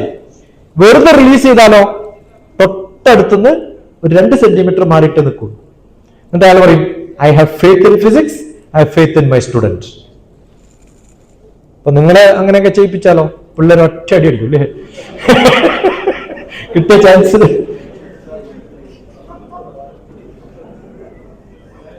അല്ലേ? എവിടെ തട്ടാൻ പറ്റുമെന്ന് അവിടെ തട്ടില്ല. അപ്പൊ അതാണ് നല്ല ടീച്ചേഴ്സ്. എങ്ങനെ? പ്രാക്ടിക്കലായിട്ട് കാണിച്ചു കൊടുക്കുന്നു. അങ്ങനെ പ്രാക്ടിക്കലായിട്ട് കാണിച്ചു കൊടുക്കാൻ പറ്റും. എന്നെ 9ാം ക്ലാസ്സിൽ എന്നെ പഠിപ്പിക്കാത്ത എന്റെ ഏറ്റവും നല്ല ടീച്ചർ എന്ന് പറയുന്ന അനന്തൻ മാസ്റ്റർ, അയാൾ ബോട്ടണിയാണ് പഠിച്ചത്, ഗ്രാജുവേഷൻ ബോട്ടണിയാണ്, ക്ലാസ് പഠിപ്പിക്കുന്നതൊക്കെ ഫിസിക്സ് ഒക്കെയാണ്. ഞാൻ കണ്ണൂർ ക്യാമ്പ് നടത്തുമ്പോ ഗൾഫിൽ നിന്നൊക്കെയുള്ള ടീച്ചർമാരും പലരും വന്ന് എന്റെ കൂടെ താമസിക്കും. അപ്പൊ അനന്തൻ മാസ്റ്റർ ഒരു ദിവസം വരും, ഫുൾ ബാഗായിട്ടാ വരിക. കംപ്ലീറ്റ് ഫിസിക്സ് പ്രിൻസിപ്പലിന്റെ ബാഗാണ് കയ്യിൽ. അതൊക്കെ എക്സ്പെരിമെന്റ് വെച്ച് കാണിച്ചു കൊടുക്കുക. ആ കാണിച്ചു കൊടുക്കുമ്പോഴാണ്, ഓ ഇത് ഇന്ന തിയർ ആണല്ലേ എന്ന് നമ്മൾ അങ്ങോട്ട് ചോദിക്കും. പഠിച്ച തിയറം കാണിക്കുമ്പോഴാണ് അത് എഫക്റ്റീവ് ആവും. വിഷ്വലൈസ് ചെയ്യാൻ പറ്റണം. നിങ്ങളുടെ കുട്ടികളെ ഇംഗ്ലീഷ് കമ്മ്യൂണിക്കേഷൻ പഠിപ്പിക്കണം എന്ന് വിചാരിക്കും. ഞാൻ ആദ്യമായിട്ട് ചെയ്ത് പാലക്കാട് വന്നിറങ്ങി 2000 ജോബ് റിട്ടയർമെന്റ് എടുത്തു, BRS എടുത്തു, പുറത്തു വന്ന് ആദ്യം വന്ന പാലക്കാടാണ്. 45 ആൺകുട്ടികളെയും 45 പെൺകുട്ടികളെയും സെലക്ട് ചെയ്ത് ഏറ്റവും ഒന്നിനും കൊള്ളില്ല എന്ന് പറഞ്ഞ് ഉപേക്ഷിച്ചതാണ് പാരന്റ്സും ടീച്ചേഴ്സും ഒക്കെ. നന്നാവേ ഇല്ലേ പിള്ളേർ എനിക്ക് മലയാളം മീഡിയം ആയിരുന്നു, അവരെ നേരെ ഇംഗ്ലീഷ് മീഡിയം ആക്കി. വെച്ച് മലയാളം മീഡിയത്തിൽ തോക്കുന്ന പിള്ളേർ എന്തിനാ മാഷ നിങ്ങൾ ഇംഗ്ലീഷ് ആക്കണേ? ഞാൻ എന്തായാലും തോക്കുമല്ലോ. ഇംഗ്ലീഷ് മീഡിയത്തിൽ തോക്കുന്നതാണോ മലയാളം മീഡിയത്തിൽ തോക്കുന്നതാണോ ഗമ? Malayalam English medium. അപ്പൊ അവർ ഇംഗ്ലീഷ് പഠിപ്പിക്കണം. എന്ത് ചെയ്തു? നേരെ കൊണ്ടുപോയി ഗോവയ്ക്ക്. ഗോവ ബീച്ചിൽ പോയാൽ അവിടെ കാണുന്ന എല്ലാ മദാമ്മമാരും ഇല്ലേ ഓൾജിബ്രയും ജോമെട്രി മാത്രം നടക്കുന്ന കുറെ പേരെ കാണും. അവരോട് മുഖത്ത് മാത്രം നോക്കിയിട്ടേ സംസാരിക്കാവൂന്നും പറയും. എന്നിട്ട് നമ്മുടെ പിള്ളേർ 4 ചോദ്യം ചോദിക്കണം. Where are you coming from? മലയാളത്തിൽ എഴുതി കൊണ്ടുപോയത്. മലയാളത്തിൽ നോക്കിയിട്ട് where are you coming from? അപ്പൊ അവർ പറയും ചിക്കോസ്ലോവാക്യ. ഇന്നതില്ല, അന്ന് ചിക്കോസ്ലോവാക്യ ഉണ്ടായിരുന്നു.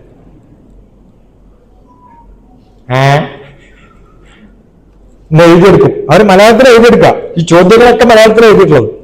3 ദിവസം സീഷോറിൽ ഇങ്ങനെ പോയി ചോദ്യം ചോദിച്ചപ്പോ 4ാമത്തെ ദിവസം ആരോട് എന്തും ചോദിക്കാവുന്ന ധൈര്യം. കമ്മ്യൂണിക്കേഷൻ ഇംപ്രൂവ് ചെയ്യാൻ ആദ്യം വേണ്ട എന്താണ്? ചോദ്യങ്ങൾ ചോദിക്കാനുള്ള ധൈര്യം ഉണ്ടാവും. ഒരു ഭാഷ പഠിച്ചാൽ മറ്റേ ഭാഷ പഠിക്കാൻ വളരെ എളുപ്പമാണ്. ഞാൻ 7ാം ക്ലാസ്സിലൊക്കെ പഠിക്കുന്ന കാലത്താണ് ഞങ്ങളെ പഠിക്കാനായിട്ട് തമിഴന്മാർ വരുന്നത്. അന്ന് മലയാളം സിനിമയില്ല, MGRന്റെ സിനിമയാണ് തിയേറ്ററിലൊക്കെ കൂടുക. അത് പോയി സ്ഥിരമായിട്ട് കാണും. അപ്പൊ അന്ന് പഠിച്ചതാണ് ഞാൻ തമിഴ്. പിന്നെ തമിഴ് പഠിക്കാൻ എളുപ്പം. കാരണം എന്താ? കാ ഖ ഗാ ഖ ഇല്ല, കാ മാത്രമേ ഉള്ളൂ. ചാ ഛ ജാ ഛ ഇല്ല, ചാ മാത്രമേ ഉള്ളൂ. കച്ചടത്തപാന്ന് പഠിച്ചാൽ മനസ്സിലായോ? ശിവാജി ഗണേശൻ എഴുതില്ല, ശിവാജി ഗണേശൻ എന്ന് എഴുതുക. ബുദ്ധിയുള്ളതുകൊണ്ട് ശിവാജി ഗണേശൻ എന്ന് വായിക്കും. ശശി എന്ന് എഴുതാൻ പറ്റില്ല, ചച്ചി എന്ന് എഴുതുക. അതാണ് തമിഴന്മാര്. അതുകൊണ്ടാണ് അവർക്ക് ഇംഗ്ലീഷിൽ ബെറ്റർ, എഴുതുന്ന പോലെയല്ല വായിക്കുക. ജന്മത്തിലെ അങ്ങനെയാണ്. മനസ്സിലായോ? ഇത് പഠിക്കാൻ പഠിച്ചാല്, ഒരു ഭാഷ പഠിച്ചാൽ മറ്റേ ഭാഷയിലേക്ക് കടക്കാൻ എന്ത് എളുപ്പമെന്നറിയോ? 4 ഭാഷ പഠിപ്പിക്കട്ടെ നിങ്ങളെ? യെസ്, പഠിപ്പിക്കാനുള്ള മെത്തേഡ് കൂടി പഠിപ്പിക്കാം. നിങ്ങൾ ഏത് നാട്ടിൽ പോയാലും, തമിഴ്നാട്ടിലോ കർണാടകയിലോ ആന്ധ്രയിലോ, ഈ 4 സ്ഥലത്തല്ലേ മാക്സിമം പോകുന്ന സൗത്ത് ഇന്ത്യയിൽ, അവിടെ പോയാൽ നിങ്ങൾക്ക് സുഖമായിട്ട് ജീവിക്കാൻ പറ്റുന്ന 4 വാക്ക് ഞാൻ പഠിപ്പിച്ചുതരാം. ആ 4 വാക്ക് പഠിച്ചാൽ നിങ്ങൾക്ക് എന്തും കിട്ടും. അവിടെ ജീവിക്കാൻ ഒരു ബുദ്ധിമുട്ടില്ല. കേരളത്തിൽ ജീവിക്കാനും 4 വാക്ക് പഠിച്ചാൽ മതി. അറിയാം നിങ്ങൾക്ക് ഏതൊക്കെയാണെന്നറിയോ? അതേതാണെന്ന് അറിയണം. ഏതാ? അവിടെ, റിപ്പീറ്റ്, അവിടെ, ഇവിടെ, എവിടെ. 3 മതി, 4 വേണ്ട. അവിടെ, ഇവിടെ, എവിടെ. എനിക്ക് വെള്ളം കുടിക്കണം എന്ന് വിചാരിക്കും. വാട്ടർ എവിടെ? വാട്ടർ അവിടെ. തീർന്നില്ലേ കഥ? കിട്ടിയല്ലോ. എവിടെ, അവിടെ, ഇവിടെ എന്ന് 3 വാക്ക് അറിഞ്ഞാൽ മതി. അപ്പൊ തമിഴ് എന്താ പറയാ? ഇங்கே, അங்கே, എங்கே. ഇല്ലി, അല്ലി, എല്ലി. ഇക്കടെ, അക്കടെ, എക്കടെ. തീർന്നില്ലേ? എത്ര ഭാഷ പഠിച്ചു? ഇതർ, ഉദർ, കിതർ, ഹിയർ, ദർ, ദർ. നിങ്ങൾക്ക് ഇവിടെ വന്നു പ്രിൻസിപ്പളെ കാണണം. പ്രിൻസിപ്പൽ വേർ, അതാണ് പ്രിൻസിപ്പൽ ദർ. ഫിനിഷ്ഡ്. അവിടെ പോവാ. എളുപ്പമാണോ പറയാം? നിങ്ങളുടെ കാര്യം നടക്കാനുള്ള ഭാഷയാണ് പഠിക്കേണ്ടത്. യെസ്, ലാംഗ്വേജ് എന്ന് പറയുന്നത് കമ്മ്യൂണിക്കേഷനുള്ളതാണ്. ലിറ്ററേച്ചർ എന്ന് പറയുന്നത്, നമ്മളിപ്പോ മഹാകവികളെ കുറിച്ചൊന്നും പഠിക്കണമില്ല. വെളിച്ചത്തിന് അറിഞ്ഞില്ലെങ്കിൽ കണ്ടുപിടിക്കാൻ പറ്റും നമുക്ക്. അപ്പൊ ലാംഗ്വേജും ലിറ്ററേച്ചറും വ്യത്യസ്തമായിട്ട് അറിയാം. നമ്മൾ പലപ്പോഴും ഇംഗ്ലീഷ് പഠിപ്പിക്കേണ്ട ക്ലാസ്സുകളിൽ, പക്ഷെ അവിടെ എന്തല്ല പഠിപ്പിക്കുന്നത്? ലിറ്ററേച്ചറാണ് പഠിപ്പിക്കുന്നത്, എന്തല്ല? ലാംഗ്വേജ് അല്ല. അവിടെയാണ് നമ്മൾ പൊളിഞ്ഞു പോയത്. അത് ബ്രിട്ടീഷുകാർ തുടങ്ങിയത് ഇന്നും അതുപോലെയാകും. ലാംഗ്വേജ് ക്ലാസ്സിലല്ല ഇരിക്കുന്നത് കുട്ടികൾ, ലിറ്ററേച്ചർ ക്ലാസ്സിലാണ്. അതുകൊണ്ട് ലാംഗ്വേജ് പഠിപ്പിക്കുക എന്നുള്ളതാണ് അത്യാവശ്യം. അത് ലിറ്ററേച്ചർ പഠിക്കുമ്പോഴും അസലായിട്ട് ഗ്രാമർ അറിയണം. പക്ഷെ മലയാളത്തിൽ ഗ്രാമർ അറിഞ്ഞിട്ടാണോ നമ്മൾ ഗ്രാമർ പഠിക്കുന്നത്? അല്ല, ഇംഗ്ലീഷിലാകുമ്പോ വ്യത്യസ്തമായിട്ട് ഗ്രാമർ പഠിക്കണം. അത് പഠിക്കാൻ എളുപ്പം. ഞാനൊക്കെ BSc മാത്തമാറ്റിക്സ് കഴിഞ്ഞ് ആദ്യം എടുത്തു തുടങ്ങിയത് ഇംഗ്ലീഷ് ക്ലാസ്സാണ്. എന്താ കാരണം? എനിക്ക് ഇംഗ്ലീഷ് അറിയില്ല, പഠിക്കാൻ വേണ്ടിയിട്ട് എടുത്തു. പഠിക്കാൻ വേണ്ടി ഏറ്റവും നല്ല മെത്തേഡ് എന്താ? പഠിപ്പിക്കുക എന്നുള്ളതാണ്. അപ്പൊ അന്ന് എങ്ങനെ പഠിക്കുക? നല്ല മെമ്മറി പവർ വേണം. ബേസിക് എഡ്യൂക്കേഷൻ എന്ന് പറഞ്ഞാൽ കുറച്ച് പില്ലർ ഉണ്ട്. ആ പില്ലർ 1 അരിത്തമാറ്റിക്. എന്താണ്? Repeat. Arithmetic. Social skill, language skill, logical reasoning, analytical skill, mathematical ability, data analysis. എല്ലാ എക്സാമിനേഷനും പാസ്സാവും. അപ്പൊ നമ്മൾ ലാംഗ്വേജ് സ്കില്ല് വരുമ്പോ ഗ്രാമർ അറിയണം. അപ്പൊ അതെങ്ങനെ പഠിക്കണം? I take, repeat, I take I am taking, I have taken, I have been taking, I took, I was taking, I had taken, I had been taking, I shall take, I shall be taking, I shall have taken, I shall have been taking. Finished. Tirur Tanur ഭാഗത്തൊക്കെ കുറേ English class എടുത്ത് നടന്നിട്ടുണ്ടെയാണ്. പല സ്കൂൾസിലും ഇത് പഠിപ്പിക്കലായിരുന്നു എൻ്റെ പണി. യൂണിവേഴ്സിറ്റിയിൽ director ആകുമ്പോൾ കുറേ സമയം വൈകുന്നേരമൊക്കെ പോയിട്ട് ഇത് പഠിപ്പിക്കും. അപ്പൊ ഇംഗ്ലീഷ് പഠിച്ചു കഴിഞ്ഞാൽ നമ്മുടെ ഗുണം എന്താ അറിയോ? എന്താ ഗുണം? കോഴിക്കോട് ഒരു പ്രൊഫസർ ഉണ്ട്, നായർ, PB നായർ എന്നാണ്. അദ്ദേഹം ബ്രിട്ടനില് 35 വർഷം ഇംഗ്ലീഷ് പഠിപ്പിച്ച ആളാണ്.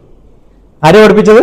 മലയാളി പോയിട്ട് ബ്രിട്ടനില് 35 വർഷം ഇംഗ്ലീഷ് പഠിപ്പിച്ചു. അയാളാണ് ഏറ്റവും പ്രസിദ്ധനായ ലിങ്കോൺ യൂണിവേഴ്സിറ്റിയിലെ പ്രൊഫസർ. ചിന്മയ സ്വാമിയുടെ കസിൻ ബ്രദറാണ്. അയാൾ കോഴിക്കോടാണ്, ബീച്ചിന്റെ തൊട്ടടുത്താണ്. അദ്ദേഹത്തിന്റെ കൂടെ ഞാൻ താമസിക്കാറുണ്ട്.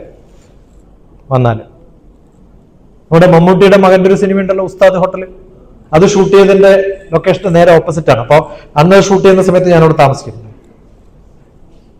നന്നായിട്ട് ഇംഗ്ലീഷ്. നമ്മൾ ന്യൂസ് പേപ്പർ എടുത്തിട്ട് അദ്ദേഹം വായിച്ചൊക്കെ കുറെ മിസ്റ്റേക്സ് കണ്ടുപിടിക്കും. ഇങ്ങനെയൊന്നും അല്ല ഇംഗ്ലീഷ്, ഇതൊക്കെ പൊട്ടത്തെറ്റാണ്. ഇംഗ്ലീഷ് ന്യൂസ് പേപ്പർ നോക്കിയിട്ട് നല്ല വിവരമുള്ള ഭാഷ. അദ്ദേഹത്തിന്റെ ക്ലാസ്സിൽ ഇരുന്നിട്ടുണ്ട്, അദ്ദേഹത്തൊക്കെ സംസാരിച്ചിട്ടുണ്ട് എങ്ങനെ പഠിപ്പിക്കണം ഇംഗ്ലീഷ്. നമ്മൾ ഓരോ വിഷയം പഠിക്കുമ്പോഴും ഇതെങ്ങനെ പഠിപ്പിക്കണം, എന്താണ് അതിന്റെ methodology, language separate, social science separate, chemistry separate, physics separate, maths separate, ഇതിനൊക്കെ വ്യത്യസ്തമായ ഭാഗങ്ങളുണ്ട്. ഇനി ഞാൻ 45 മിനിറ്റ് സംസാരിക്കുന്ന വിചാരിച്ചത് 50 മിനിറ്റായി. ഇപ്പൊ നിർത്തുകയാണ്. ഇനി നിങ്ങൾക്ക് എന്ത് വേണമെങ്കിലും ചോദിക്കാം. ആ ചോദ്യങ്ങളാണ് എനിക്കിഷ്ടം. നിങ്ങൾക്ക് എന്നെ അറിയാത്തതുകൊണ്ടാണ് ഞാൻ ഒരു ഇൻട്രൊഡക്ഷൻ ഇത്ര പറഞ്ഞത്. ഇനി എപ്പോഴെങ്കിലും ഒരവസരം കിട്ടിയാൽ ഇങ്ങനെ പ്രഭാഷണോ ക്ലാസ്സോ ഒന്നും ലെക്ചർ ഒന്നും ഉണ്ടാവില്ല. I want questions. എന്ത് വേണമെങ്കിലും ചോദിക്കും. Ask me questions and we will have interactive session. Maybe another half an hour. Good enough? Yeah, ask me questions. ചോദിക്കാം. എല്ലാരും ഒന്ന് കൈ ഇങ്ങനെ പിടിച്ച് stretch your arms.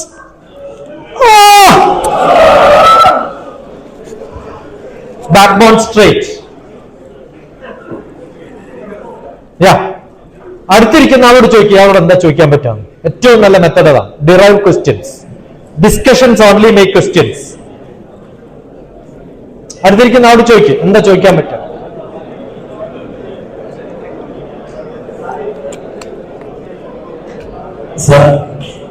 സാർ പിന്നെയും ഇങ്ങനെ പിടിക്കുക, കയ്യെ കുറെ ദൂരെ പിടിക്കുക, ഫാസ്റ്റ് ആയിട്ട് അടുപ്പിച്ചോ. Doctor TPS. യെസ് എന്നല്ല, ഡോക്ടർ TPS.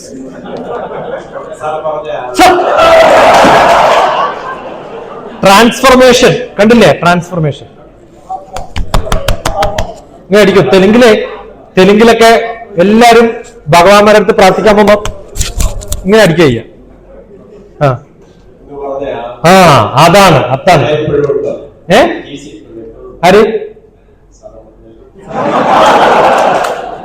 ആര് അദ്ദേഹം 2-3 മാസം ഇവിടെ ഉണ്ടാവും. ബാക്കി സമയത്ത് ബ്രിട്ടനിൽ പോകും. നിങ്ങൾ പോയിട്ട് ഇന്റർനെറ്റ് പോയി തപ്പി നോക്കിയാൽ യു ക്യാൻ സീ. അദ്ദേഹം ഗുരുവായൂരപ്പൻ കോളേജിലാണ് പഠിപ്പിച്ച് തുടങ്ങിയത്. ബാലകൃഷ്ണൻ നായർ, P. ബാലകൃഷ്ണൻ നായർ, PB. അദ്ദേഹം ഗുരുവായൂരപ്പൻ കോളേജിലായിരുന്നു. ഒറ്റപ്പാലത്തുകാരനാണ്.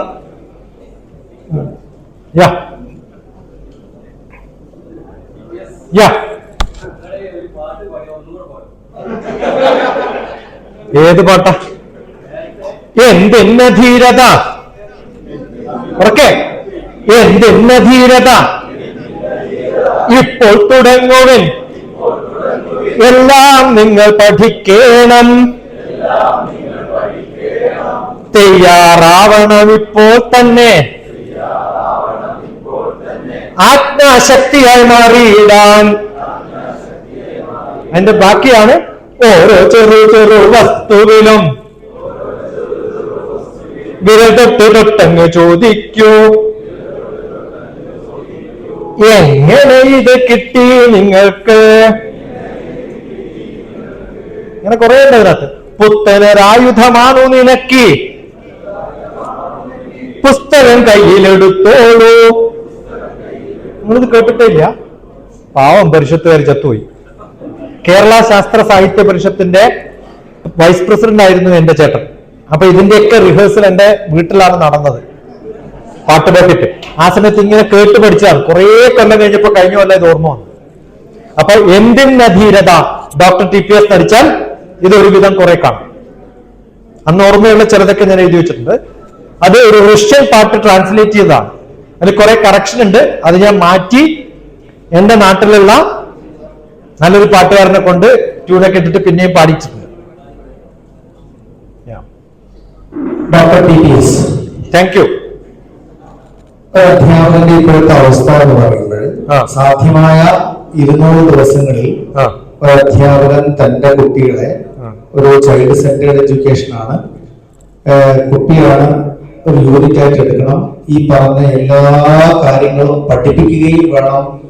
മെത്തഡോളജി, ഇപ്പോഴത്തെ പ്രൊജക്ട് മെത്തേഡ്, പ്രാക്ടിക്കൽ അസൈൻമെന്റ് ഈ രൂപത്തിൽ പോകണം. അത് കഴിഞ്ഞ് ഫസ്റ്റ് ടേം കഴിഞ്ഞാൽ ആദ്യത്തെ ആ ഒരു 15 ദിവസം ഫുള്ള് അഡ്മിഷൻ ആണ്. അഡ്മിഷനും 6th വർക്കിംഗ് സ്ട്രെങ്ത്തും, അത് റിയൽ പ്രാക്ടിക്കൽ ഇഫക്റ്റ് ആണ് ഞാൻ പറയുന്നത്, റിയൽ ആയിട്ട് വരുന്ന. അപ്പൊ അത് കഴിഞ്ഞതിന് ശേഷം പിന്നെ സാധ്യമായിട്ടുള്ള ദിവസങ്ങളിൽ പഠിപ്പിച്ച് പിന്നെ അടുത്ത ടേം മുഴുവൻ മേള. എല്ലാ മേളയും എസ്കോർട്ടിങ്ങിന് പോകുന്ന ടീച്ചേഴ്സ് ആണ്. അതിന്റെ നമ്മൾ നോക്കണം, ഒരു അധ്യാപകരുടെ അവസ്ഥ നോക്കണം. അത് കഴിഞ്ഞ് 3ാം തേർഡ് ടേമിലാണ് പിന്നെ വീണ്ടും പഠനം സാധ്യമാകുന്നത്. അതിനിടയിൽ ഇൻക്ലൂസീവ് എഡ്യൂക്കേഷൻ ഉണ്ട്, നമ്മുടെ CWS കുട്ടികളെ കൈകാര്യം ചെയ്യണം. ഇങ്ങനെ ഒക്കെ കൂടെ ഒരു ഹറാസിംഗ് ആണ്. പിന്നെ കൂടെ പൂർവ്വ ചെയ്യാം. ഡിസംബർ മാസം ആകുമ്പോഴത്തേക്ക് പോഷൻ തീരണം. പിന്നെ 9th ക്ലാസ് ആയി, SLC ആയി, NMMS ആയി, USS ആയി. അത് കഴിഞ്ഞ് ഈ ഉച്ചഭക്ഷണം കൊടുക്കണം. ഇങ്ങനെ നിൽക്കുന്ന ഒരു അധ്യാപകനെ സംബന്ധിച്ചൊരു സാറുവാക്കി ഡോക്ടർ TPS, അത് നമ്മൾ ഈ പറഞ്ഞ മെത്തഡോളജി ഒക്കെ ഉപയോഗിച്ചുകൊണ്ട് പഠിക്കുമ്പോൾ ഒരു അധ്യാപകനെ സംബന്ധിച്ച് ഇപ്പോഴത്തെ ഈ ഒരു കേരളത്തിലെ സിസ്റ്റം എന്താ പറയാൻ ഡോക്ടർ TPS? വേറെ പണിക്ക് പോയിക്കൂടെ?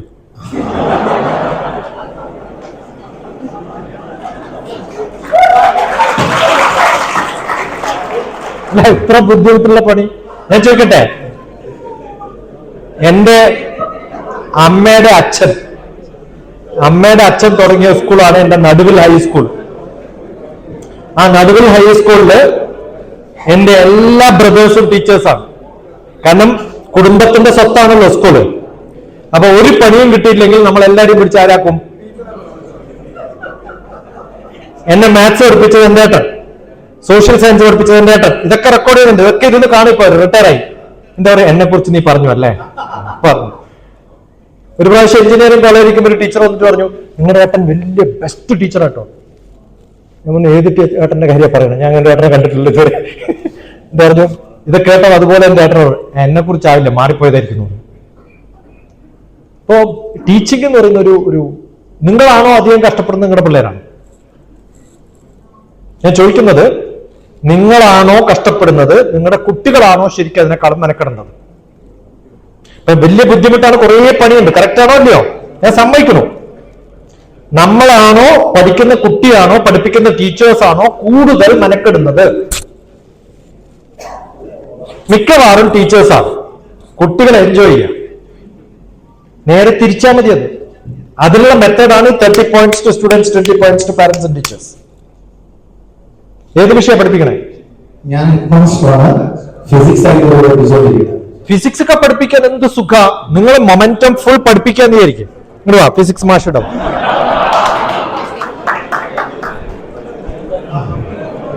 അവിടെ വെക്ക്. എന്നിട്ട് ഞാനിവിടെ നിൽക്കുകയാണ്, നിങ്ങൾ അവിടെ നിന്ന് ഓട്ടി വന്നെന്നെ ഇടിക്ക്. നേരെ ഇടിക്കോ?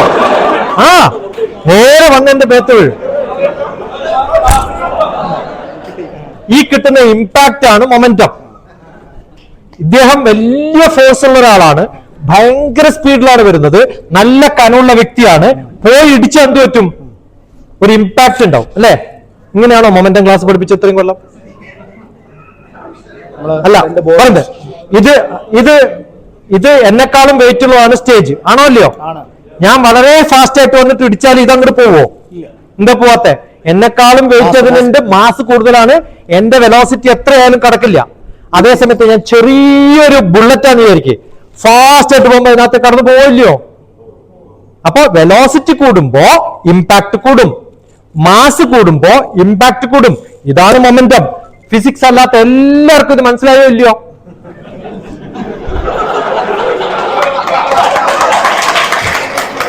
നിങ്ങൾ 100 പ്രാവശ്യം ഈ ബുക്ക് വായിച്ചാലും നിങ്ങൾക്ക് ഇത് മനസ്സിലാവില്ല. അത് ഇങ്ങനെ പഠിപ്പിച്ച എന്ത് എളുപ്പമെന്ന് പറയാൻ മനസ്സിലാക്കാൻ. അങ്ങനെ ഒരു പ്രാവശ്യം അങ്ങനെ പഠിപ്പിച്ചിട്ട് പിള്ളേരോട് പറയാ, ഫുൾ വായിച്ചിട്ട് ഒരു ചാപ്റ്ററാണ് ഞാൻ ഇപ്പൊ പഠിപ്പിച്ചത്, പറയാം നിങ്ങൾക്ക്. ആ ചാപ്റ്റർ ഫുൾ വായിച്ചിട്ട് നിങ്ങൾ എന്ത് ചെയ്യണം? ക്വസ്റ്റ്യൻ ഉണ്ടാക്കുക. ആ ക്വസ്റ്റ്യൻ ഇയാൾക്ക് കൊടുക്കുക, ഈ ക്വസ്റ്റ്യൻ ഇയാൾക്ക് കൊടുക്കുക, ഈ ക്വസ്റ്റ്യൻ അങ്ങോട്ട് കൊടുക്കുക. പിള്ളേർ ക്വസ്റ്റ്യൻ ഉണ്ടാക്കും, പിള്ളേർ ആൻസർ ഉണ്ടാക്കും. ഈ ആൻസർ ഷീറ്റ് അയാൾക്ക് കൊടുക്കുക, ഇവാലുവേറ്റ്. അയാളുടെ ആൻസർ ഷീറ്റ് ഇവിടെ കൊടുക്കുക. അവരൊക്കെ എന്താണ് ഇവാലുവേറ്റ് ചെയ്തോളും. നിങ്ങൾ വെറുതെ കസേരയിൽ ഇങ്ങനെ ഇരിക്കുക. മാഷന്മാരല്ല പണിയെടുക്കേണ്ടത്, പിള്ളേരെ കൊണ്ട് പണിയെടുപ്പിക്കാൻ അറിയണം. തീർന്നു കഥ.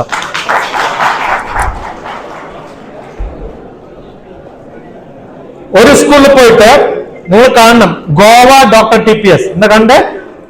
Goa doctor TPS. കഴിഞ്ഞ ജനുവരിയില് മാർച്ചിൽ എക്സാം വരുമ്പോഴത്തേക്കും ഞാനൊരു കോൺഫറൻസിൽ പോയതാണ്. ഡിസംബറിൽ കോൺഫറൻസ് പോയപ്പോൾ പഠിപ്പിക്കുന്നതിന്റെ ടെക്നോളജിയെ കുറിച്ചൊക്കെ പറഞ്ഞു. ക്ലാസ്സിൽ 10 മിനിറ്റിന്റെ ടോക്കേ ഉണ്ടായിരുന്നു. എന്റെ ഒരു ബുക്ക് ഉണ്ടായിരുന്നു, 5 എലമെന്റ് എഡ്യൂക്കേഷൻ. എങ്ങനെയാണ് നമ്മൾ എർത്ത്, 5 എലമെന്റ് എന്ന് പറഞ്ഞാൽ earth, water, air, fire, space, അത് വെച്ചിട്ട് എങ്ങനെയാ പിള്ളേരെ പഠിപ്പിക്കാനുള്ള മെത്തേഡാണ് ഞാൻ 5 എലമെന്റ് എഡ്യൂക്കേഷൻ. എന്റെ ഒരു പുസ്തകമാണ് 5 എലമെന്റ് എഡ്യൂക്കേഷൻ. 5 എലമെന്റ്സ് എന്ന് പറഞ്ഞാൽ അറിയില്ലേ? എന്ത് ചങ്ങായി? പഞ്ചഭൂതം. Earth, water, air, fire, space, ഇത് വെച്ചിട്ട് എങ്ങനെ പഠിപ്പിക്കുന്നതാണ്. അത് കഴിഞ്ഞപ്പോ അവിടെയുള്ളൊരു സിസ്റ്റർ ഉണ്ട്, പള്ളിയിലെ സിസ്റ്ററാണ്. ആ സിസ്റ്റർ വന്നിട്ട് പറഞ്ഞു, ഞങ്ങളുടെ കുറെ കുട്ടികളുണ്ട്, 63 പിള്ളേർ 10ാം ക്ലാസ് എഴുതാൻ പോവാണ്. കഴിഞ്ഞ വർഷം 3 പേർക്ക് 90%. എയ്ഡഡ് സ്കൂളിലുള്ള ഒരു സെന്റർ കേരളവും മറ്റൊന്ന് ഗോവയാണ് കേട്ടോ. അത് എയ്ഡഡ് സ്കൂളാണ്. അപ്പൊ അവരെ ഒന്ന് മാറ്റിയെടുക്കണം. 3 കുട്ടികൾക്ക് 90-ലധികം കിട്ടാറുള്ളൂ പെർസെന്റേജ്. ഞാൻ 5 ദിവസം ഞാൻ വരാം. ഒരു ദിവസം മാത്സ്, ഫിസിക്സ്, കെമിസ്ട്രി, ബയോളജി, ബാക്കി സോഷ്യൽ സയൻസ്. അപ്പോ ഹിന്ദിയും പഠിപ്പിക്കാം, ഇംഗ്ലീഷും പഠിപ്പിക്കാം. അതിനിടയിൽ ഹാഫ് ഡേ ഒക്കെ ആയിട്ട് 5 ദിവസം അവിടെ പോയി താമസിച്ചു. ഇപ്പൊ റിസൾട്ട് വന്ന് 37 പേർക്ക് 90-ലധികം കിട്ടിയിട്ടുണ്ട്. അവിടെ ഞാൻ പോകുമ്പോ ഹിന്ദി ലാംഗ്വേജുള്ള ഉത്തർപ്രദേശിലെ ഒരു ബ്രിഗേഡിയറുടെ ഭാര്യയാണ് അവിടെ ഹിന്ദി പഠിപ്പിക്കുന്നത്. അവർക്ക് ഭയങ്കര ഈഗോ. ഈ മലയാളം ഭാഷയുള്ള മദർ ടങ് ആണല്ലോ, അയാളെങ്ങനെ ഹിന്ദി പഠിപ്പിക്കണം? ഞാനോ ഹിന്ദിക്കാരി, ഇതിനേക്കാളും വലിയൊരു ഹിന്ദി പഠിപ്പിക്കുന്ന മാഷുണ്ടോ എന്ന് ചോദിച്ചു. അപ്പൊ നമ്മൾ ആദ്യം തുടങ്ങുന്നതിന് മുമ്പ് തന്നെ നമ്മൾ കുറെ ഗ്രൂപ്പ് ഉണ്ടാക്കും കുട്ടികളുടെ. നിങ്ങൾക്ക് ആർക്ക് ഹിന്ദി പഠിക്കണം എന്റെ കൂടെ വരിക. നോക്കുമ്പോ ഏറ്റവും ബുദ്ധിമുട്ടുള്ള വിഷയം ഹിന്ദിയാണ്. ആ ക്ലാസ്സിൽ 63 കുട്ടികളും എന്റെ ഹിന്ദി ഗ്രൂപ്പിലുണ്ട്. ഞാൻ അവരോട് പറഞ്ഞു, ഒരു ചാപ്റ്റർ, ഏറ്റവും ബുദ്ധിമുട്ടുള്ള ചാപ്റ്റർ നിങ്ങൾ ബൈഹാർട്ട് പഠിച്ച്, അത് ഡ്രാമയാണ്, നമുക്ക് അഭിനയിക്കും. ഞാൻ നന്നായിട്ട് അഭിനയിക്കുന്ന ആളാണ്. ഫിലിം ഡോക്ടർ TPS നോക്ക്. അമിതാഭ് ബച്ചൻ, സഞ്ജയ് ദത്ത്, റസൂൽ Pookutty, major Ravi, doctor TPS. മസ്കറ്റിൽ ആദ്യമായിട്ട് ഫിലിം തുടങ്ങിയത് ഞങ്ങളാണ്. ഓക്കെ. അപ്പൊ ഞാൻ പറഞ്ഞൊരു കാര്യം ചെയ്യും, നിങ്ങൾ കംപ്ലീറ്റ് ഹിന്ദി പഠിക്ക്, ഡയലോഗ് ഒക്കെ പഠിക്കാൻ പറഞ്ഞു. ഞാൻ ഇത് ടീച്ചർക്ക് അറിയില്ലല്ലോ, ഞാൻ ഈ ബാക്ക്ഗ്രൗണ്ട് പഠിച്ചേൽപ്പിക്കുന്നത്. ക്ലാസ് എടുക്കാൻ വന്നപ്പോഴേ ടീച്ചർ ഹിന്ദിയിലൊക്കെ കുറെ സംസാരിച്ചു. നമുക്ക് ഹിന്ദി ഒന്നും അറിയില്ല, ഇപ്പൊ കുറച്ചല്ലേ അറിയുള്ളൂ. കുഴപ്പമില്ല. ലാസ്റ്റ് ടീച്ചേഴ്സ് ക്ലാസ് ഡേ ആകുമ്പോഴത്തേക്കും അവർ എന്നോട് കടുങ്കൈ ചേർന്നൊക്കെ വിചാരിച്ചിരുന്നതാണ്. എല്ലാ ടീച്ചർമാരും എന്റെ ക്ലാസ്സിൽ ഇരിക്കണം. ഏത് ചാപ്റ്ററാ ബുദ്ധിമുട്ട് ചോദിച്ചു. പറഞ്ഞു ഇന്ന് ഡ്രാമയാണ്. Come start acting. Everybody started acting. Teacher ഇങ്ങനെ അത്ഭുതപ്പെട്ടിരുന്നു സംഭവം. അവസാന ദിവസം ടീച്ചർമാരുടെ ക്ലാസ് വരുമ്പോഴത്തേക്കും ഒരു ഹാഫ് ഡേ ടീച്ചർമാരുടെ ക്ലാസ് ആയിരുന്നു. ആ ടീച്ചർ എഴുതിയൊരു പോയട്രി ഉണ്ട്, ഹിന്ദി ഗോവ ഡോക്ടർ TPS അടിച്ചു നോക്കിയാൽ നിങ്ങൾക്ക് കേൾക്കാം. Hindi Goa doctor TPS. അസലായിട്ട് കവിത എഴുതി എന്നെ കുറിച്ച്. ഇങ്ങനെയൊക്കെ പഠിപ്പിക്കാൻ പറ്റും. അപ്പൊ നമ്മളല്ല ചെയ്യേണ്ടത്. ഞാൻ ആ ഫുൾ ഹിന്ദി ചാപ്റ്റർ ബൈഹാർട്ട് പഠിച്ചിട്ട് വല്ല കാര്യമുണ്ടോ? ആരെ കൊണ്ട് പഠിപ്പിക്കണം? പിള്ളേരെ കൊണ്ട് പഠിപ്പിക്കണം. ഏത് കൺസെപ്റ്റ് ആയാലും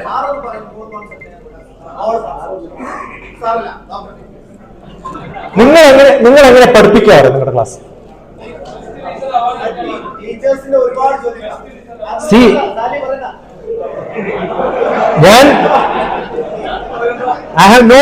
I'll tell you, I have no disrespect or disregard to any of the teachers here. You're all great.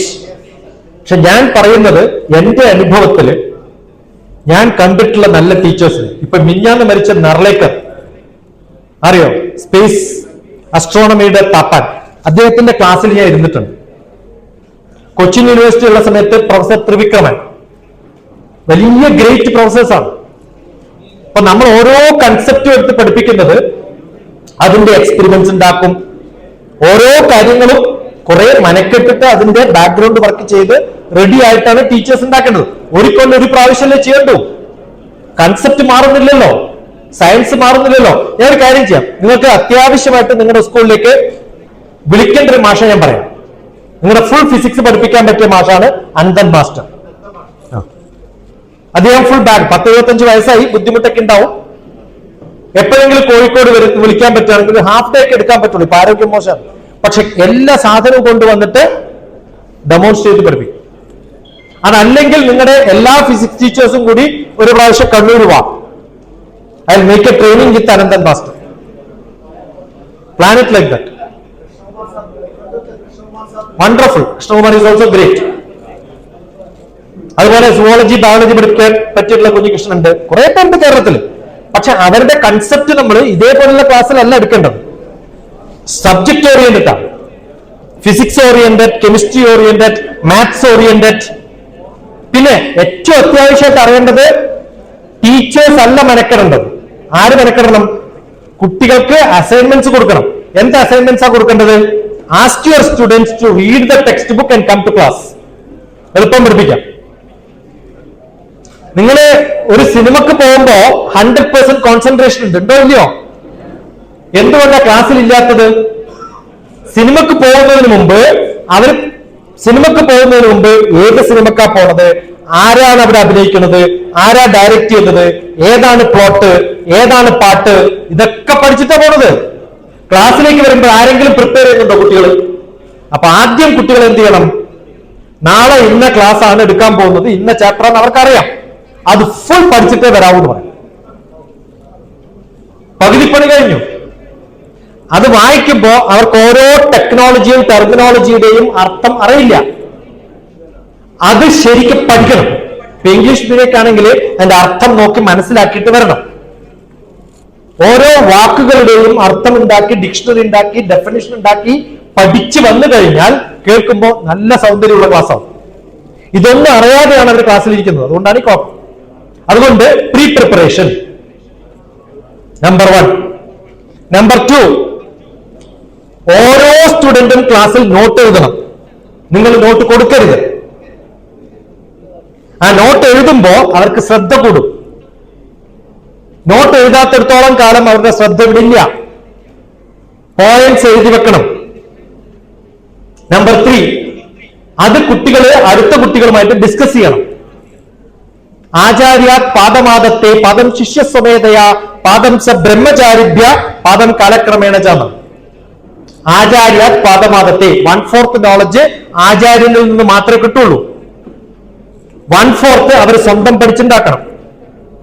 പാദം ബ്രഹ്മചാരിഭ്യ, കൂടെ ഇരിക്കുന്നവരോട് ഡയലോഗും ഡിസ്കഷനും ആകുമ്പോഴാണ് പകുതി നോളജ് കിട്ടുക, 1/4 നോളജ് കിട്ടുക.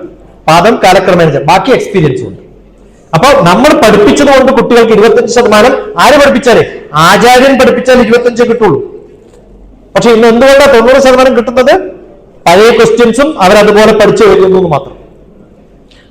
എഴുതുന്ന കുട്ടികളുടെ നോളജ് എക്സാമിനേഷൻ കഴിഞ്ഞ് നിങ്ങൾ ഉടനെ തന്നെ ഹാളിൽ നിന്ന് പുറത്തു വരുമ്പോ അവരെ കൊണ്ടുപോയിട്ട് ഐസ്ക്രീമും ചോക്ലേറ്റും എല്ലാ കട്ട്ലറ്റും എന്തൊക്കെയാ വേണ്ട അതൊക്കെ കൊടുത്തു കഴിഞ്ഞിട്ട് അതേ ക്വസ്റ്റ്യൻ പേപ്പർ എടുത്തിട്ട് ഒന്നുകൂടെ എഴുതാൻ പറഞ്ഞാൽ ഒന്നും ഉണ്ടാവില്ല മനസ്സിൽ. കാരണം പിള്ളേരുടെ നോളജ് എക്സാം ഹോളിൽ എഴുതുമ്പോഴത്തേക്കും വാഷ് ഔട്ട് ആവും. അതാണ് നോളജ് ഇപ്പോഴുള്ള കുട്ടികളുടെ. അതാവരുത്. ഒരു പ്രാവശ്യം പഠിച്ചാൽ മറക്കാത്ത പോലെ പഠിക്കണം. നിങ്ങൾ ആര് ചോദിച്ചാലും മൊമെന്റ് നിങ്ങൾ പറയിപ്പോ പറയില്ലേ? നിൽക്കുന്ന ബസ്സിന്റെ മുമ്പിൽ നിങ്ങൾ ഓടിയിടിച്ചാൽ ബസ്സിനൊന്നും പറ്റില്ല, നിങ്ങൾക്കൊന്നും പറ്റില്ല. നിങ്ങൾ നിൽക്കാതെ ബസ് ഓടി വരികയാണെങ്കിൽ കാറ്റടിച്ചു പോകും. ആണോ അല്ലയോ? ഇപ്പോ വെലോസിറ്റിയും മാസും ഇമ്പാക്ട് ഉണ്ടാക്കുന്നതാണ് മൊമെന്റം എന്ന് പറഞ്ഞിട്ട് ആ ടെക്സ്റ്റ് ബുക്ക് വായിച്ചാൽ ഒരു സെന്റൻസ് ഭാഷ പറയണ്ടു, ബാക്കി പിള്ളേർ പഠിച്ചോണം. എന്റെ ഒരു സ്റ്റുഡന്റ് ഉണ്ടായിരുന്നു കെമിസ്ട്രി ടീച്ചറായിട്ട് വടകരയിൽ.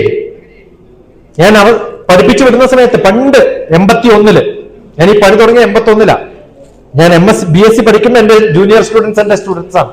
അവരെ പഠിപ്പിക്കുകയായിരുന്നു. അന്ന് പഠിപ്പിച്ചതാണ്. ആളെ ഒരു ഗ്യാരണ്ടി എടുത്തിട്ടുണ്ട്, എന്റെ എല്ലാ കുട്ടികളും 80-75% കെമിസ്ട്രിയിൽ മേടിച്ചിരിക്കുമെന്നാണ് അവരുടെ ഗ്യാരണ്ടി. റിട്ടയർമെന്റ് ആവുന്നത് വരെ എല്ലാ കുട്ടികൾക്കും 75% മേടിച്ചു കൊടുത്തിട്ടുണ്ട്. ഏറ്റവും ടഫായിട്ടുള്ള ക്വസ്റ്റ്യൻ നിങ്ങൾ ചോദിച്ചാലും ഉത്തരം പറയുമെന്നാണ് ഗ്യാരണ്ടി. ആരെങ്കിലും ഉണ്ടാക്കുന്ന ക്വസ്റ്റ്യൻ അല്ല, നിങ്ങൾ എന്ത് ചോദിച്ചാലും അതിന് ഉത്തരം പറയുന്ന കുട്ടികളായി എന്റെ കുട്ടികളെ മാറ്റുമെന്ന് എനിക്ക് ഉറപ്പുണ്ടാവും. അതുണ്ടാക്കാനുള്ള കഴിവാണ് നമുക്ക് ഉണ്ടാവേണ്ടത്. അതാണ് ഒരു മാസ്റ്റർ. അല്ലാതെ നല്ലോണം പഠിക്കുന്നവരെ തന്തുൽക്കറിനും പിന്നെ ഗവാസ്കറിനൊന്നും കോച്ചിന്റെ ആവശ്യമില്ല. നല്ലോണം പഠിക്കുന്ന കുട്ടികൾക്ക് എന്തിനാ കോച്ച്? നല്ല മാഷ് ആവശ്യമില്ല. ഏറ്റവും മോശം സ്റ്റുഡന്റും വേണ്ട. നമ്മൾ ഈ ആവറേജ് എന്ന് പറയുന്ന 85%-ലധികമാണ്. അവരെ മുകളിലേക്ക് കൊണ്ടുപോകുമ്പോഴാണ് നമ്മൾ മാസ്റ്റർ ആവുന്നത്. അതാണ് എന്റെ ഗ്യാരണ്ടി. അതാണ് ഞാൻ ചെയ്യാറുള്ളത്. നമ്മൾ എപ്പോഴെങ്കിലും subject wise physics, chemistry, maths, biology you tell me give your children four A month, ഒരു 2 ആഴ്ച 1 ആഴ്ച എനിക്ക് തന്നാൽ മതി, ഞാൻ കാണിച്ചു തരാം അവരുടെ technique of learning. Learn to learn doctor TPS, learn to teach ഞാൻ LNT ഡിപ്പാർട്ട്മെന്റ് എന്നാണ്. Learn to teach, learn to learn, ഈ 2 ക്ലാസ്സുകളെ ഞാൻ എടുക്കാറുള്ളൂ. ഓരോ വിഷയവും എങ്ങനെ പഠിക്കണം. കാരണം മാത്സും ഫിസിക്സും ആണ് എന്റെ വിഷയം. അതുകൊണ്ട് ബാക്കിയൊക്കെ നമുക്ക് സിമ്പിളാണ് അല്ലെ. മാത്സ് പഠിച്ച ഹിസ്റ്ററി പഠിക്കാലോ. ആരൊക്കെയാ ഹിസ്റ്ററി ടീച്ചേഴ്സ് ഉള്ളത്? ഹിസ്റ്ററി എന്തെളുപ്പാ മാത്സ് പഠിച്ചാല്. മാത്സ് മാഷന്മാരോട് ചോദിച്ചു നോക്ക്, അസലായിട്ട് ഹിസ്റ്ററി പഠിപ്പിക്കും. ഒരു ലൈൻ വരയ്ക്കുക, 0 ഇപ്പുറത്ത് BC ഇപ്പുറത്ത് AD, ഹിസ്റ്ററി ആയി. ആണോ അല്ലയോ? എന്നിട്ട് നിങ്ങളുടെ ജീവിതമായിട്ട് അതിനെ റിലേറ്റ് ചെയ്യാം. എങ്ങനെ റിലേറ്റ് ചെയ്യണം? ഞാൻ ജനിച്ചത് 1964 നെഹ്റു മരിച്ചു. ഹിസ്റ്ററി പഠിച്ചു. നെഹ്റുവിന്റെ ഹിസ്റ്ററി മരിച്ച കൊല്ലം ഞാൻ പഠിച്ചില്ലേ? ഞാൻ MSc ചേർന്ന കൊല്ലം ഇന്ദിരാഗാന്ധി മരിച്ചു. എനിക്ക് ജോലി കിട്ടിയ കൊല്ലം രാജീവ് ഗാന്ധി മരിച്ചു. അപ്പൊ എന്റെ ജോലിയും എന്റെ ജീവിതമൊക്കെ എനിക്ക് ബൈഹാർട്ടാണ്. അപ്പൊ എളുപ്പം എനിക്ക് റിലേറ്റ് ചെയ്യാം. മനസ്സിലാവുന്നുണ്ടോ? അതിങ്ങനെ മാപ്പ് ചെയ്തിട്ട് ഒരു മാർക്ക് ചെയ്ത് വെച്ച് ഞാൻ IAS ഹിസ്റ്ററി പഠിപ്പിക്കുന്ന ആളാണ്. അവരെങ്ങനെ ഈ സംഭവങ്ങളൊക്കെ ഓർക്കുക? ഇന്ത്യൻ ഹിസ്റ്ററി എങ്ങനെ ഓർക്കും? മേക്ക് ഇറ്റ് ആസ് എ മാപ്പ്. നിങ്ങളുടെ ഹോൾ ഹിസ്റ്ററി ക്ലാസ് നിങ്ങളുടെ കുട്ടികളോട് എന്താക്കി മാറ്റാൻ പറയണം? ചാർട്ടാക്കി മാറ്റാൻ പറ്റുക, വാളിൽ ഫുൾ ഒട്ടിച്ചു വെക്കുക, ക്ലാസ് കഴിഞ്ഞു. ഹിസ്റ്ററി മാഷക്ക് സുഖമായിട്ടിരിക്കാം, ഒന്നും പഠിപ്പിക്കണ്ടായിരുന്നു. എന്താ എളുപ്പം നോക്കും. ഹിസ്റ്ററി എന്ന് പറഞ്ഞാൽ എന്താ? ABCD, ADBC, അതാണ് ADBC ഹിസ്റ്ററി. അതാണ് കുഞ്ഞിന്റെ ഭാഷ പറഞ്ഞത്. ABCDയിലുണ്ടൊരു തത്വം, കാലത്തിൻ തത്വം,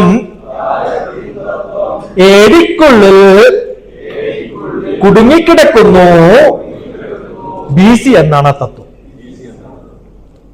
അല്ലേ? ഏടിക്കുള്ളിൽ കുടുങ്ങിക്കിടക്കുന്നു BC എന്നാണ് ആ തത്വം. ഞാൻ Indian history, Indian scientific heritage ഇതൊക്കെ ക്ലാസ് എടുക്കുന്ന ആളാണ്. നമ്മളെല്ലാം കണ്ടുപിടുത്തത് ദൗലത്താബാദ് എവിടെയാണ് കണ്ടുപിടിക്കുക? അവിടുന്ന് ഔറംഗസേബ് ഇങ്ങനെ വന്ന ഉടനെ മാപ്പ് വരക്കണം. ഹിസ്റ്ററി വായിക്കുമ്പോ ഇയാൾ ഇവിടുത്തെ വന്നു പറയുമ്പോൾ ഹിസ്റ്ററി ആയിട്ട് വായിക്കരുത്. ഉടനെ ഇന്ത്യൻ മാപ്പ് എടുക്കുക. അവിടുന്ന് ഇയാൾ ട്രാവൽ ചെയ്തു. ഏത് കൊല്ലം? ഇന്ന കൊല്ലം ട്രാവൽ ചെയ്തു, ഇന്ന കൊല്ലത്തേക്ക് എത്തി, 60% ആൾക്കാർ മരിച്ചു, 80 വയസ്സുള്ളവരൊക്കെ അവിടെ ചത്തു കഴിഞ്ഞു. അതൊരു പിക്ചറായിട്ട് മനസ്സിൽ കണ്ടാലോ എന്തെളുപ്പം ആലോചിച്ചു. നിങ്ങൾ ഇന്ത്യയിലുള്ള ഓരോ സ്ഥലം, Lucknow doctor TPS, Kanyakumari doctor TPS, Kailash doctor TPS, Everest doctor TPS അടിച്ചു നോക്ക്. ഓരോ സ്ഥലത്തും യാത്ര ചെയ്തിട്ടാ പഠിക്കണം. അപ്പൊ നമ്മളെല്ലാം അറിയണം. അത് അറിയുമ്പോ ജിയോഗ്രഫിയൊക്കെ അറിയുന്ന സമയത്ത് എന്ത് സുഖാന്നറിയോ അറിയാം. ലാറ്റിറ്റ്യൂഡും ലോഞ്ചിറ്റ്യൂഡും അടക്കം കൃത്യമായിട്ട് നമ്മുടെ മനസ്സിൽ വരും. Social science is a big science. എല്ലാ കോമ്പറ്റീറ്റീവ് എക്സാമിനും നിങ്ങൾക്ക് പാസ്സാവണമെങ്കിൽ അത്യാവശ്യം വേണ്ടത് സോഷ്യൽ സയൻസ് ആണ്. ഏറ്റവും കൂടുതൽ കുട്ടികൾ നോക്കുന്നത് സോഷ്യൽ സയൻസിലാണ്. കേരളത്തിലുള്ള ആൾക്കാർക്ക് UGC എക്സാമിനേഷൻ എഴുതുമ്പോൾ പേപ്പർ 1 തോക്കുന്നത് എന്താ അറിയോ? അത് സോഷ്യൽ സയൻസ് ആണ്. ജെൻഡർ നോളജ് ഇല്ല, ലോകത്തെക്കുറിച്ച് അറിയില്ല. ഇന്നലെ ഒരു കുട്ടി 12th കഴിഞ്ഞു, മെഡിസിന് ചേരണം. ഞാൻ ചോദിച്ചു എവിടെയാ വീട്? ആലപ്പുഴ. നിങ്ങളുടെ MLA ആരാ? അറിയില്ല. MP ആരാ? അറിയില്ല. കളക്ടർ ആരാ? അറിയില്ല. ഞാൻ ഒരു ചോദ്യം ഉണ്ടാക്കി. ഇംഗ്ലീഷിൽ വരാൻ പോകുന്ന ജെൻഡർ നോളജിനെ കുറിച്ചുള്ള CUET ജെൻഡർ നോളജ് ഉണ്ട്, ഒരു ക്വസ്റ്റ്യൻ. ആ ക്വസ്റ്റ്യൻ ഉണ്ടാക്കുമ്പോൾ ഒരു ക്വസ്റ്റ്യൻ ഉണ്ടാക്കാൻ പോലും അറിയില്ല. മഹാത്മാഗാന്ധി ഇന്ത്യയുടെ ഫാദർ ഓഫ് നേഷൻ ആണ് എന്ന് ഇംഗ്ലീഷിൽ എഴുതാൻ പറ്റാത്ത കുട്ടികളാണ് +1 +2 സെൻട്രൽ യൂണിവേഴ്സിറ്റി എക്സാം എഴുതാൻ പോകുന്നത്. ആലോചിച്ചു. അപ്പൊ നമ്മൾ പഠിപ്പിച്ചിട്ട് കാര്യമില്ല, അവരെ കൊണ്ടൊരു ക്വസ്റ്റ്യൻ ഗ്രാമർ മിസ്റ്റേക്ക് ഇല്ലാതെ എഴുതാൻ പഠിപ്പിക്കേണ്ടത് ആരുടെ കടമയാ? ഇംഗ്ലീഷ് ടീച്ചേഴ്സിന്റെ അല്ല, സോഷ്യൽ സയൻസ് ടീച്ചേഴ്സിന്റെ കൂടിയാണ്. അപ്പൊ അങ്ങനെ ഒരു 100 ചോദ്യം ഉണ്ടാക്കിയിട്ട് കൊണ്ടുവരാൻ പറയാ. Don't give marks on the questions which they make. Correct it. അത് അന്യോന്യം ഒരാളുടെ ക്വസ്റ്റ്യൻ മറ്റേ കൊടുക്കുക, മറ്റേ ക്വസ്റ്റ്യൻ കൊടുത്താൽ അവരോട് കറക്റ്റ് ചെയ്യാൻ പറയാം. അവരെ തന്നെ കറക്റ്റ് ചെയ്തോളൂ. നല്ല ഗ്രൂപ്പ് ഉണ്ടാക്കണം. ഗ്രൂപ്പ് സ്റ്റഡി ആണ് വേണ്ടത്. ആ ഗ്രൂപ്പ് ഉണ്ടാക്കുന്നത് നിങ്ങളുടെ ഡൈനാമിക്സ് ആണ്. ഇത്രയേ ഉള്ളൂ. Come on.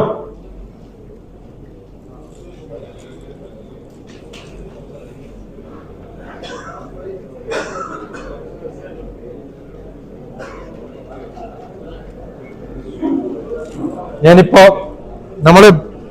ഇവിടുന്ന് ചാടിയില്ലേ അല്ലേ? എന്റെ ഫോണിലെ മെസ്സേജ് വായിച്ചാട്ടെ. You had a sudden fall, call an emergency ambulance. ചാടാൻ പോലും പറ്റില്ല ഇപ്പൊ ലോകത്ത്. നമ്മളിങ്ങനെ ചാടിക്കഴിഞ്ഞാൽ ഉടനെ എന്ത് വരും? ഇതിനകത്ത് മെസ്സേജ് അലാം. ഇവിടെ ആയതുകൊണ്ട് കുഴപ്പമില്ല. അമേരിക്കയിലാണെങ്കിൽ ആംബുലൻസ് ഒന്ന് തന്നെ പൊക്കി കൊണ്ടുവരണം. നമ്മൾ കുഴപ്പമില്ല എന്ന് പറയുന്നത് കുഴപ്പമുണ്ടെന്ന് വാച്ച് പറയുന്നുണ്ടെന്ന്. ഇത് മെറ്റാ ക്ലാസ് ആണ്, നിങ്ങൾ ആരും കണ്ടിട്ടുണ്ടാവില്ല. I can record the whole thing.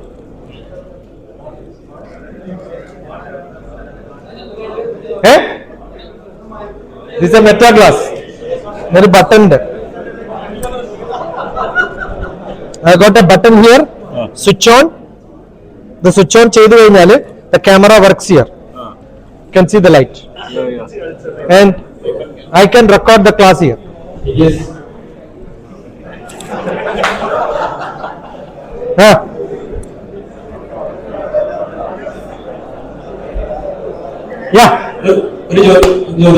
ഓ, പാട്ട് പാടാനാ? പാട്ട് പാടുന്നതല്ല, നേരത്തെ പാട്ട് പാടാൻ പറഞ്ഞു. ആ പാട്ട് എനിക്ക് അറിയായിരുന്നു മുഴുവൻ. എന്തെന്ന ധീരത. പാട് പാട്.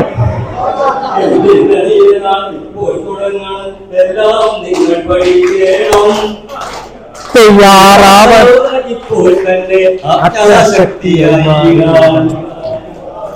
VK ദാമോദരൻ അദ്ദേഹമാണ് എഴുതിയത്. ട്രാൻസ്ലേറ്റഡ് ആണ് റഷ്യയിൽ നിന്ന്. ഞാനതല്ല ചോദിക്കാൻ ഉദ്ദേശിക്കുന്നത്, നമ്മുടെ നേരത്തെയുള്ള കാലഘട്ടത്തിലെ പഠന രീതിയും ഇപ്പോൾ ഇത് നമ്മുടെ പ്രധാന വ്യത്യാസം എനിക്ക് തോന്നുന്നത് എന്താ വെച്ചാൽ, ഞാനൊരു ലാംഗ്വേജ് അധ്യാപകനാണ്. BSc ഫിസിക്സിന് ശേഷം ഹിന്ദി, UP സ്കൂളിൽ ഹിന്ദി പഠിപ്പിക്കുകയാണ്. അപ്പൊ അതിൽ എനിക്ക് വന്ന സംശയം എന്ന് വെച്ചാൽ, നമ്മുടെ ഈ കുട്ടികളോട് പിന്നെ ക്ലാസ്സിന്റെ അനുഭവം ഉണ്ടാകുന്ന സമയത്ത് നേരത്തെയുള്ള കാലഘട്ടത്തിൽ ഏത് സംഭവം ഇപ്പൊ സാറേ പറഞ്ഞ കാര്യങ്ങൾ ഇതൊക്കെ യൂട്യൂബിൽ അടിച്ച അപ്പം കിട്ടും. അപ്പൊ ഈ കുട്ടി നമ്മളെക്കാൾ ഒരുപാട് ഈ സംഭവം ഉപയോഗിച്ചുകൊണ്ട് ഒരുപാട് അറിവുകൾ ആ കുട്ടിക്കുണ്ട്. മാത്രമല്ല ഏത് പ്രശ്നവും ചാറ്റ്ജിപിടിയോട് ഒന്നും ടൈപ്പ് ചെയ്താൽ അപ്പോ ഈവൻ MSc നെറ്റിന്റെ പ്രശ്നം വരെ അടിച്ചാൽ ഇപ്പോൾ വരുന്ന കാലഘട്ടത്തിൽ, അപ്പൊ ആ കാലഘട്ടത്തിൽ നമ്മളെക്കാൾ മെച്ചപ്പെട്ട ക്ലാസ് കുട്ടികൾ കിട്ടുന്നു. അപ്പൊ അതും ഇതും തമ്മിൽ താരതമ്യം ചെയ്ത് എങ്ങനെയായിരുന്നു പുതിയ രീതിയിൽ കൊണ്ടുവരേണ്ട ഒരു സംശയം. ഇപ്പൊ ഞാനെടുത്ത ക്ലാസ്സില്ലേ, ഞാനിപ്പൊ നിങ്ങളോട് സംസാരിച്ച് എവിടെയെങ്കിലും യൂട്യൂബ് കിട്ടും? നിങ്ങൾ ഡിഫറെന്റ് ആവണം. പറഞ്ഞ മനസ്സിലാവുണ്ടോ? എനിക്കെന്ത് ചെയ്യാം? ഹൗ ടു ട്രാൻസ്ഫോം ടീച്ചേഴ്സ് എന്ന് കൊടുത്തു കഴിഞ്ഞാൽ ChatGPT PowerPoint ഉണ്ടാക്കി വരും. എനിക്കത് അറിയാത്തതുകൊണ്ടാണോ ഞാൻ ചെയ്യാത്തത്? എന്നിട്ട് എന്ത് ചെയ്യണം? PowerPoint വെച്ചിട്ട് അത് നോക്കി വായിച്ചുകൊണ്ടിരിക്കുക. അതാണോ എന്റെ പണി? ഞാൻ PowerPoint ഉണ്ടാക്കുന്ന പവർഫുൾ പോയിന്റ്സ് ChatGPTയോ ജെമിനിയോ AI ഉപയോഗിച്ചിട്ടുള്ള ഏത് മെത്തഡോളജിയും കിട്ടും. അതൊക്കെ അസലായിട്ട് ഉപയോഗിക്കുന്ന ഒരാളാണ്. പക്ഷേ അതിനേക്കാളും പവർഫുൾ ആയിട്ടുള്ള പോയിന്റ്സ് എന്റെ കയ്യിലുണ്ടാവും. അപ്പൊ പലരും ചോദിക്കും PowerPoint ഉണ്ടോ? ഞാൻ പവർ പോയിന്റ് ഒന്നുമില്ല, പവർഫുൾ പോയിന്റ്സ് ഉണ്ട് തരാൻ. അപ്പൊ ഇതിനൊക്കെ കവച്ചു വെക്കാനുള്ള ഒരു ഇപ്പൊ ഞാൻ പ്രിപ്പയർ ചെയ്തിട്ട് വന്നാന്ന് തോന്നുന്നുണ്ടോ നിങ്ങൾക്ക്? ഇല്ല, ഇവിടെ വന്ന് ഇവിടെ തോന്നുന്നത് ഞാൻ പറയുന്നു. അപ്പൊ ഓരോ ദിവസവും നമുക്ക് കിട്ടുന്ന എക്സ്പീരിയൻസ് ആഡ് ഓൺ ആണ്. അതൊരിക്കലും മിഷൻ ലേണിങ്ങിലൂടെ പറ്റില്ല. പക്ഷെ അതും നമുക്ക് നല്ലപോലെ ഉപയോഗിക്കാം. എവിടെയൊക്കെ ഉപയോഗിക്കാൻ പറ്റുമോ അവിടെയൊക്കെ നമ്മൾ ഓഗ്യുമെന്റഡ് ആയിട്ട് ഉപയോഗിക്കണം.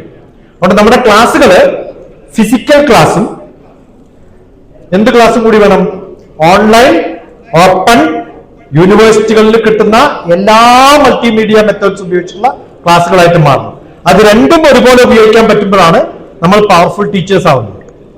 അതുകൊണ്ട് നമ്മൾ സപ്ലിമെന്ററി നോളജാണ്, സപ്ലിമെന്റ് ചെയ്യാൻ വേണ്ടി നോളജ്. എന്റെ സബ്സ്റ്റിറ്റ്യൂട്ട് ആണ് കമ്പ്യൂട്ടർ എന്നുള്ള ധാരണ പാടില്ല.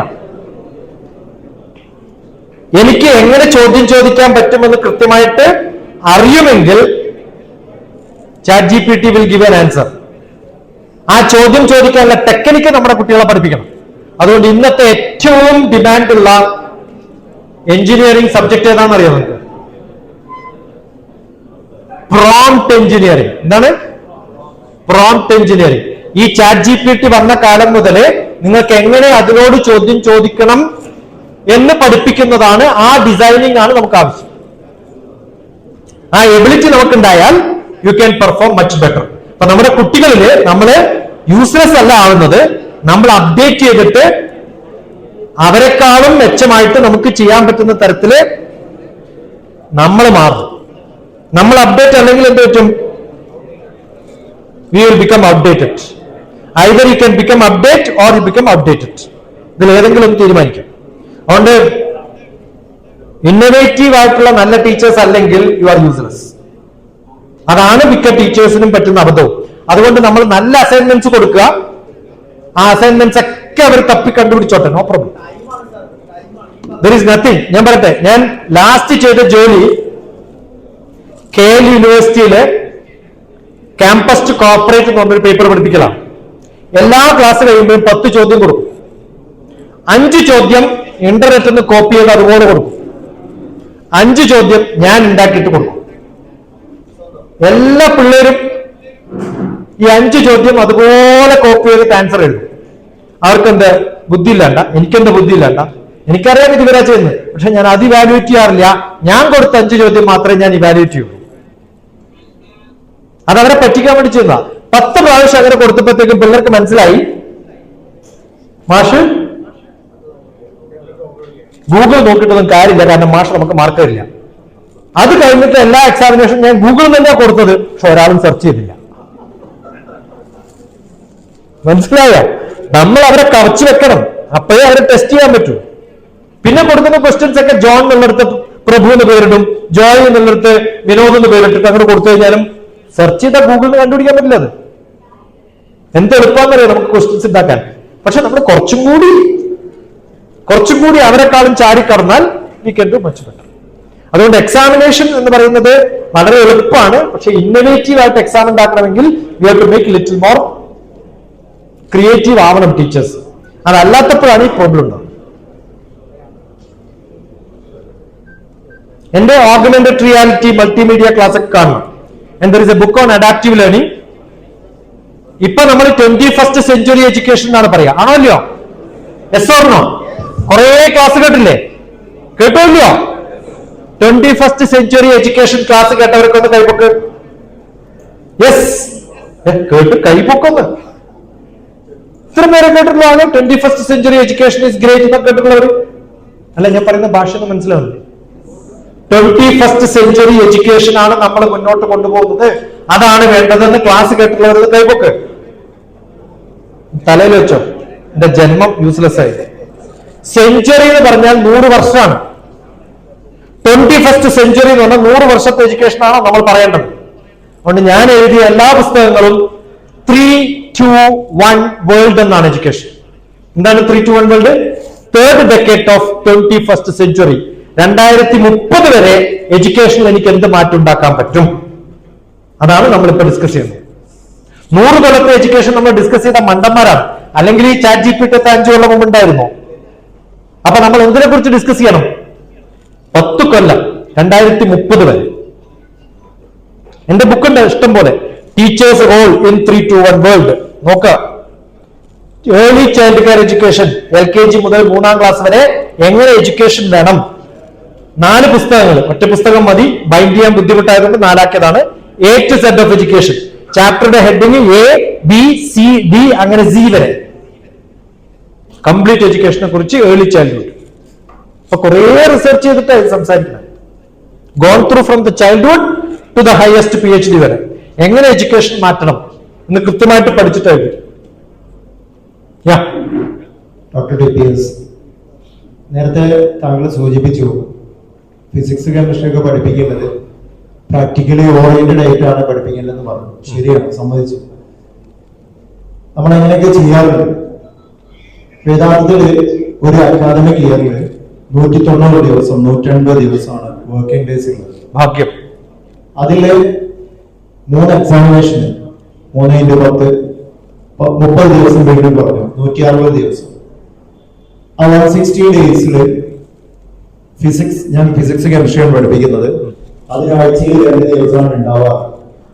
അതുതന്നെ എന്തെങ്കിലും ലീവോ മറ്റോ ചെയ്ത് അതും കുറയും. ശരിക്കും പറഞ്ഞാൽ ശരിക്കും നിങ്ങളുടെ ദാരിദ്ര്യം മനസ്സിലായി. 160 ദിവസത്തില് ഫിസിക്സ് കെമിസ്ട്രി പഠിപ്പിക്കാൻ ഒരു പക്ഷേ കിട്ടുന്നത് 50-ഓ 55-ഓ ദിവസമായിരിക്കും. അതിൽ 30 മിനിറ്റ്സ് അല്ലെങ്കിൽ 35 മിനിറ്റ്സ് അങ്ങനെ വരുമ്പോൾ 25 മണിക്കൂർ 25 മണിക്കൂറാണ് നമുക്ക് ഫിസിക്സ് പഠിപ്പിക്കാനുള്ളത്.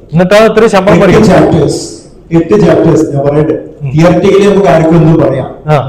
പ്രാക്ടിക്കലി ഞാൻ 5-6 വർഷം ഞാൻ സ്കൂൾ പഠിപ്പിക്കുന്നു. CBSE ഞാൻ പഠിപ്പിച്ചിട്ടുണ്ട് 5 വർഷം അവിടെ ഉണ്ടായിരുന്നത്. ഇത് രണ്ടും കമ്പയർ ചെയ്തു. ഏത് ക്ലാസ്സിലാണ് പഠിപ്പിക്കുന്നത്? High school 9th and 10th. അപ്പൊ അവിടെ 25 മണിക്കൂർ കൊണ്ട് 8 ചാപ്റ്റേഴ്സ്. സാറി പറഞ്ഞ മൊമെന്റ് ഓഫ് ഇനേഷ്യ, അതുപോലെ തന്നെ എന്താ പറയാ തേർഡ് ലോയും ഫസ്റ്റ് ലോയും ഇതൊക്കെ നമുക്ക് അപ്ലൈ ചെയ്തുകൊണ്ട് ക്ലാസ് റൂമിൽ വെച്ച് കാണിച്ചുകൊണ്ട് പഠിപ്പിക്കാം. നമ്മൾ അങ്ങനെ പഠിപ്പിച്ചുകൊണ്ടിരുന്നാലേ ഒരു ചാപ്റ്റർ ചെയ്യുമ്പോൾ ഇപ്പുറത്ത് ഓണപരീക്ഷ ആയിട്ടുണ്ടാവും. കുട്ടി എഴുതി കൊടുക്കും, ഞങ്ങളൊന്നും പഠിപ്പിച്ചിട്ടില്ല. ഇനി നമ്മൾ പ്രാക്ടിക്കലി ഓറിയന്റഡ് ആയിട്ട് ഇവരെ പഠിപ്പിക്കുന്നു, സ്കിൽ അവരെ കാണിച്ചു കൊടുക്കുന്നു. ഓക്കെ, അവർക്ക് മനസ്സിലാവും, നമുക്കത് ഫീൽ ചെയ്യും, കുട്ടികൾക്ക് അത് ഇൻട്രസ്റ്റും ആണ്. പക്ഷെ എക്സാമിനേഷൻ അതൊന്നും വരില്ല.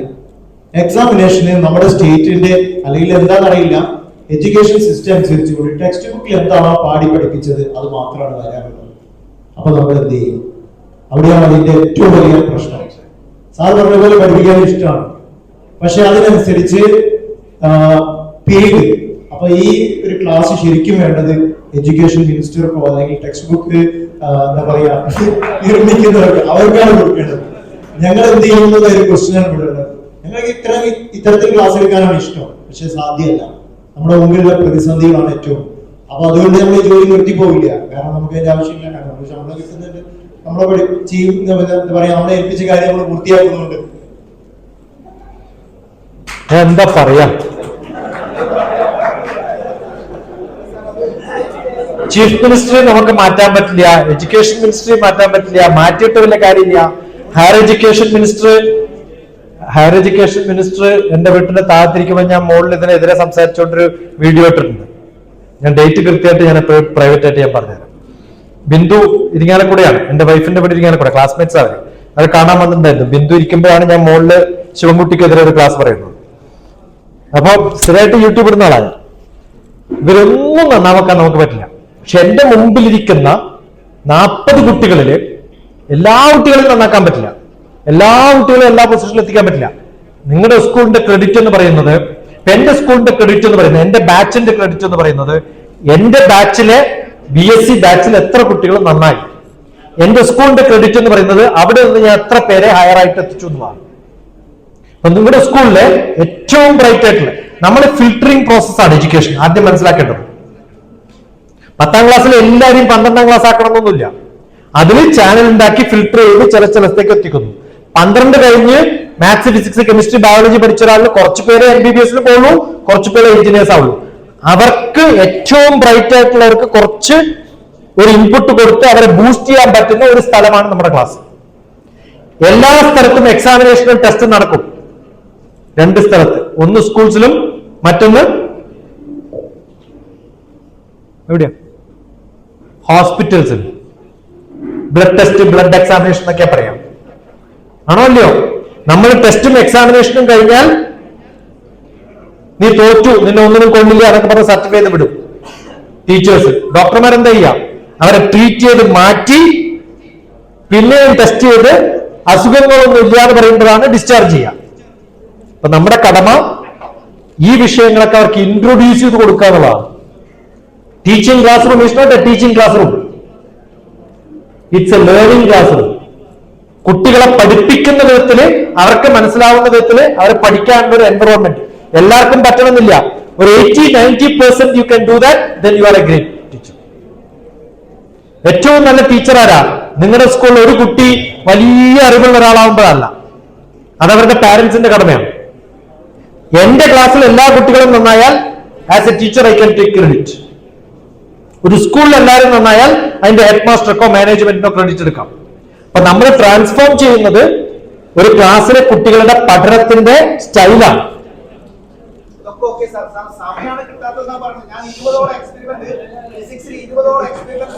മാഷേ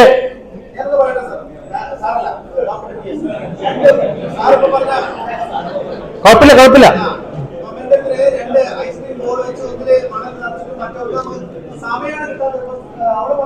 100% ഐ എഗ്രി. ഞാൻ ചോദിക്കുന്നത് പോളിസി മാറ്റാൻ എനിക്ക് പറ്റില്ല. നമ്മുടെ ടീച്ചേഴ്സ് ഒക്കെ പ്രൈം മിനിസ്റ്റർക്കാളും ബിസി ആയിട്ടുള്ളവരാന്ന് അറിഞ്ഞാൽ വലിയ സന്തോഷമുണ്ട്. അല്ല, നമുക്ക് ഭയങ്കര തിരക്കും സമയമില്ലായ്മയുണ്ട്. എല്ലാവർക്കും അവരവരുടെ സമയമേ ഉള്ളൂ. 24 മണിക്കൂർ എല്ലാവർക്കും ഉള്ളൂ. നമ്മളൊക്കെ സയന്റിസ്റ്റ് ആയിട്ട് വർക്ക് ചെയ്യുമ്പോൾ നിങ്ങൾക്ക് തോന്നുന്നുണ്ടോ 365 ദിവസം പണിയെടുക്കില്ല? രാത്രി ട്രാവൽ ചെയ്ത് ഡൽഹിയിൽ നിന്ന് രാവിലെ 1 മണിക്ക് എത്തിയാലും പിറ്റേ ദിവസം രാവിലെ 8 മണിക്ക് ഓഫീസിൽ പോകും. മനക്കെട്ട് പണിയെടുത്തിട്ടാണ് നമ്മളൊക്കെ പണിയെടുക്കുന്നത്. നമ്മൾ ഈ 150 ദിവസം 100 ദിവസം എന്നല്ല. എനിക്ക് ഇന്നലെ ഒരു കുട്ടിയോട്, എന്റെ നാട്ടിലുള്ള നടുവിലുള്ള ഒരു കുട്ടിയോട് ഞാൻ ചോദിച്ചു, നടുവിലാണ് എന്റെ നാട്ടിന്റെ പേര്. അവിടെയുള്ളൊരു കുട്ടി ഫോൺ ചെയ്തപ്പോ ഞാൻ ചോദിച്ചു, മോനെ നീ എന്താ ചെയ്യണേ? ഒന്നുമില്ല, റിസൾട്ട് വന്നു, ഇനി അഡ്മിഷൻ പഠിക്കണം. ഇപ്പൊ ഇന്നെന്താ ചെയ്ത്? ഒന്നും ചെയ്തിട്ടില്ല, കുറച്ച് സമയം കളിച്ചു. ഞാൻ എത്ര സമയം കളിച്ചു? 2 മണിക്കൂർ. 8 മണിക്കൂർ ഉറങ്ങി, 2 മണിക്കൂർ കളിച്ചു. ആകെ 10 മണിക്കൂറുള്ള ഒരു ദിവസം. 14 മണിക്കൂർ മോനെ നീ എന്താ ചെയ്തത്? അല്ല, ഇപ്പൊ എന്താ ചെയ്യാനുള്ളത്? അഡ്മിഷൻ കിട്ടിയിട്ട് ചെയ്താൽ പോരെ. ഞാൻ ചോദിക്കുന്നത്, ആ കുട്ടിക്ക് പഠിക്കാനുള്ള ഒരു ബോധമുള്ള ഒരു കുട്ടിയാണെങ്കിൽ വെക്കേഷൻ എന്ന് പറഞ്ഞൊന്നില്ല കുട്ടികൾക്ക്. അപ്പൊ കുട്ടികൾ ഉണ്ടാക്കിയെടുക്കേണ്ടത് ഈ 150 ദിവസം അല്ല നമ്മൾ പഠിപ്പിക്കേണ്ടത്. ആ പഠിക്കാനുള്ള ബോധം ഉണ്ടാക്കിയെടുക്കുമ്പോൾ അവരുണ്ടാക്കുന്ന ഒരു പ്രിപ്പറേഷൻ ഉണ്ടല്ലോ, അത് റെഡിയാണെങ്കിൽ 8ാം ക്ലാസ്സിലെ ഫിസിക്സ് പഠിപ്പിക്കുമ്പോഴത്തേക്കും ഫസ്റ്റ് ചാപ്റ്ററിൽ what did you learn in the previous class എന്നൊരു ഭാഗമുണ്ട്. അത് പഠിച്ചിട്ടില്ല. കാരണം എല്ലാ ഡിസീസോടും കൂടിയാണ് മുമ്പിൽ വരുന്നത്. അതുകൊണ്ടാണ് അവർക്ക് പെട്ടെന്ന് നിങ്ങൾ പറയുമ്പോൾ മനസ്സിലാവാത്തത്. അപ്പൊ ഈ ഡിസീസ് ഇല്ലാണ്ടിരിക്കണമെങ്കിൽ അവർക്കൊരു ബോധം ഉണ്ടാവണം, ഞാൻ കംപ്ലീറ്റ് പഠിക്കണം. ആ ബോധം ഉണ്ടാക്കി കൊടുക്കുന്ന ക്രമം ചെറിയ ക്ലാസ് മുതൽ ഉണ്ടാവണം. അതുകൊണ്ടാണ് പറഞ്ഞത് disease become A chronic disease. അപ്പൊ നിങ്ങളുടെ മുമ്പിലെത്തുന്ന കുട്ടികളൊക്കെ ക്രോണിക് ഡിസീസ്ഡ് ആണ്. അത് ഞാൻ എന്റെ നാട്ടിൽ പോയി കഴിഞ്ഞാല് എന്നെ കാണാൻ വരുന്ന ഒരാൾ പറയും, ഓ നമ്മുടെ ക്ലാസ്മേറ്റ്സ് ആണ്. എനിക്ക് വളരെ സന്തോഷം. കുറച്ച് കഴിഞ്ഞ് എന്നെക്കാളും 4 വയസ്സ് പ്രായം കൂടി എന്റെ ഏട്ടൻ വരുമ്പോഴും അവൻ പറയും നമ്മുടെ ക്ലാസ്മേറ്റ്സ് ആണ്. ഇന്ന് ആരെങ്കിലും 4 കൊല്ലം തോക്കാറുണ്ടോ 8ാം ക്ലാസ് വരെ പഠിക്കുമ്പോ? അപ്പൊ ഇങ്ങനെ പാസ്സാക്കി വിടുന്നതാണ്. അപ്പൊ എഡ്യൂക്കേഷൻ എന്ന് പറയുന്നത്, നമ്മൾ ഇന്ന് പറയുന്ന ക്ലാസ് മുറി എന്ന് പറയുന്നത്, I keep calling it is soft jail. നിങ്ങളൊക്കെ വാർഡന്മാരാണ്. നിങ്ങളുടെ പണി എന്താണ്? ഇവർക്കൊന്നും തോപ്പിച്ചിട്ടുണ്ടെന്ന് വിചാരിക്കാം. ഞാൻ ചോദിക്കാം, 10ാം ക്ലാസ്സിൽ ഏറ്റവും നല്ല പാസ്സായവരെ മാത്രം, നല്ല മെറിറ്റുള്ളവരെ മാത്രം പാസ്സാക്കി ബാക്കി 11th and 12th അഡ്മിഷൻ കിട്ടാതെ കുറെ പേര് കേരളത്തിൽ തെണ്ടാന്ന് വിചാരിക്കും. എന്ത് നടക്കും? Social calamity. അതുകൊണ്ട് എല്ലാവരെയും 10th എങ്ങനെയെങ്കിലും പാസ്സാക്കി 11th and 12th വെക്കുക, 11th and 12th പാസ്സാക്കി എങ്ങനെയെങ്കിലും കോളേജിൽ വെക്കുക എന്നുള്ളത് ഇന്ത്യൻ സിസ്റ്റമാണ്. ആ സിസ്റ്റം നമ്മൾ അറിയണം. അത് നമ്മുടെ പോപ്പുലേഷന്റെ പ്രോബ്ലം ആണ്. ഞാൻ അതിനെ കുറിച്ചൊന്നും ബോധേഡല്ല. ഞാൻ അതിൽ ബോധേഡാവുന്നത് ഏറ്റവും മെറിറ്റുള്ള കുറച്ച് കുട്ടികളെങ്കിലും നിങ്ങൾക്ക് ഉണ്ടാക്കാൻ പറ്റുമോ എന്നാണ് എന്റെ ചോദ്യം. മനസ്സിലായോ? നമ്പർ 1. നമ്പർ 2, ഇന്ന് ഇന്ത്യയില് 5000 IAS വേക്കൻസി ഉണ്ട്. നിങ്ങൾക്കറിയോ? നിങ്ങൾ സെലക്ട് ചെയ്തിട്ട് 15-20 ലക്ഷം പേര് പരീക്ഷ എഴുതിയാൽ 100 പേരെ സെലക്ട് ചെയ്യാനേ പറ്റുന്നുള്ളൂ. എന്താ കാരണം? മെറിറ്റില്ല. അതുകൊണ്ട് കുറച്ചു കുട്ടികളെങ്കിലും മെറിറ്റ് ആക്കിയിട്ട് നിങ്ങൾക്ക് തരാൻ പറ്റുമോ എന്നുള്ളതാണ് എന്റെ ചോദ്യം. That is what education is aimed at. എല്ലാവർക്കും ബിരിയാണി കൊടുക്കാൻ പറ്റില്ല. എനിക്ക് സെലക്ട് ചെയ്യുന്ന കുറച്ചു പേർക്കെങ്കിലും ആ ലെവലിൽ എത്തണം. അപ്പൊ ആ എഡ്യൂക്കേഷൻ സിസ്റ്റം എന്ന് പറയുന്നത് ഇറ്റ്സ് എ ഫിൽട്ടറിംഗ് പ്രോസസ്. ആ ഫിൽട്ടറിംഗ് നടക്കുന്നില്ല. കാരണം ഫിൽട്ടറിംഗ് ചെയ്താൽ ലോകത്തിൽ കലാമിറ്റി ഉണ്ടാവും. ഇന്ത്യയുടെ population is the biggest problem. ഇതൊക്കെ അറിയാണ്ടല്ല ഞാൻ സംസാരിക്കുന്നത്. So I M practically in this world. കാരണം നിങ്ങളോട് സംസാരിക്കുന്ന പോലെ തന്നെ പ്രൈം മിനിസ്റ്ററോട് സംസാരിച്ച ഒരാളാണ് ഞാൻ. ശിവൻകുട്ടിയോട് സംസാരിച്ചിട്ടാണ് മാത്രം. ഇല്ല, കാര്യമില്ല.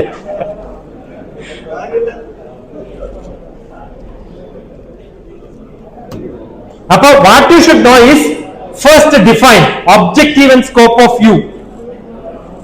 എല്ലാവരും അറിയേണ്ട കാര്യമാണ്. ഞാൻ എന്തിനാണ് പഠിപ്പിക്കുന്നത്? Objective and scope. എഡ്യൂക്കേഷന്റെ ഒബ്ജക്റ്റീവ് ആൻഡ് സ്കോപ്പ് മനസ്സിലാക്കാം. എനിക്ക് ഇത്രയേ സ്കോപ്പ് ഉള്ളൂ, അതിനപ്പുറത്ത് എനിക്ക് ചെയ്യാൻ പറ്റില്ല. അത് എന്റെ ബൗണ്ടറിക്ക് പുറത്താണ്. മനസ്സിലായോ? ഇവിടെ ഇരിക്കുന്ന എല്ലാവരെയും ഡോക്ടർ TPS പറഞ്ഞത് ധരിപ്പിക്കണം എന്ന് എനിക്ക് ആഗ്രഹമില്ല. അതിൽ 5 പേരെങ്കിലും മനസ്സിലാക്കിയാൽ I am glad. You understood? ഞാനിങ്ങനെ ഗ്രീഡി അല്ല. എനിക്കറിയാം ഈ ഒരു പോപ്പുലേഷൻ ഇങ്ങനെ ക്ലാസ് എടുക്കാൻ വരുമ്പോ there will be a lot of people who are not concerned. Quite possible. 1, 2, 3 പേരില്ല. That makes the difference. Yeah. Good enough? Good enough? Tata bye bye. God bless you. Inshallah. എവിടെയെങ്കിലും എപ്പോഴും കാണാം. എന്റെ ഏറ്റവും കൂടുതൽ ക്ലാസ് ഉള്ളത് ഗൾഫുകളിലാണ്. അപ്പൊ നിങ്ങൾ കാണണം. Kuwait doctor TPS, Bahrain doctor TPS, full playlist ഉണ്ടാവും. 200 ക്ലാസ്സുകളൊക്കെ ഉണ്ടാവും. ദുബായ്, അൽജിറ, look at Oman, Doha, Saudi Arabia, everywhere you can see. എല്ലാ ടീച്ചേഴ്സും കുവൈത്തിലൊക്കെ എല്ലാ English Indian schools full cover ചെയ്തിട്ടുള്ള. Fine, subject wise sometime. അപ്പോ thank you so much. God bless you. Thank you, Dr. TPS, for your wonderful session. Dr. TPS Rolla, Markazil Ubahar.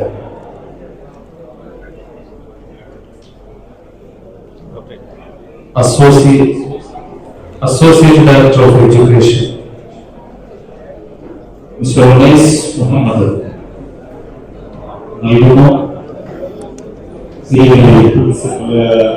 നമ്മുടെ senior പ്രിൻസിപ്പലാണ് നാസറാണോ? First retirement senior most പ്രിൻസിപ്പലാണ് by service senior most principal സാറാണോ? Please.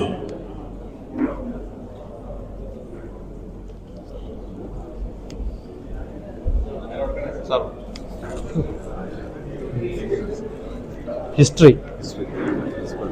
If you know, it's history. If you don't know, it's mystery now. Thank you so much. Thank you. Thank you, sir. Very amazing class for you.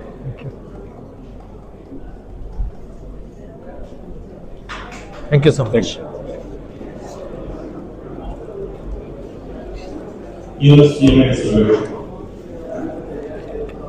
കുറച്ച് സമയത്തേക്ക് എന്തല്ല teaching, എന്താണ് teaching എന്ന് നമ്മെ പരിചയപ്പെടുത്താൻ doctor TPSന്റെ ഈ session സഹായിച്ചെന്ന് വിശ്വസിക്കുന്നു.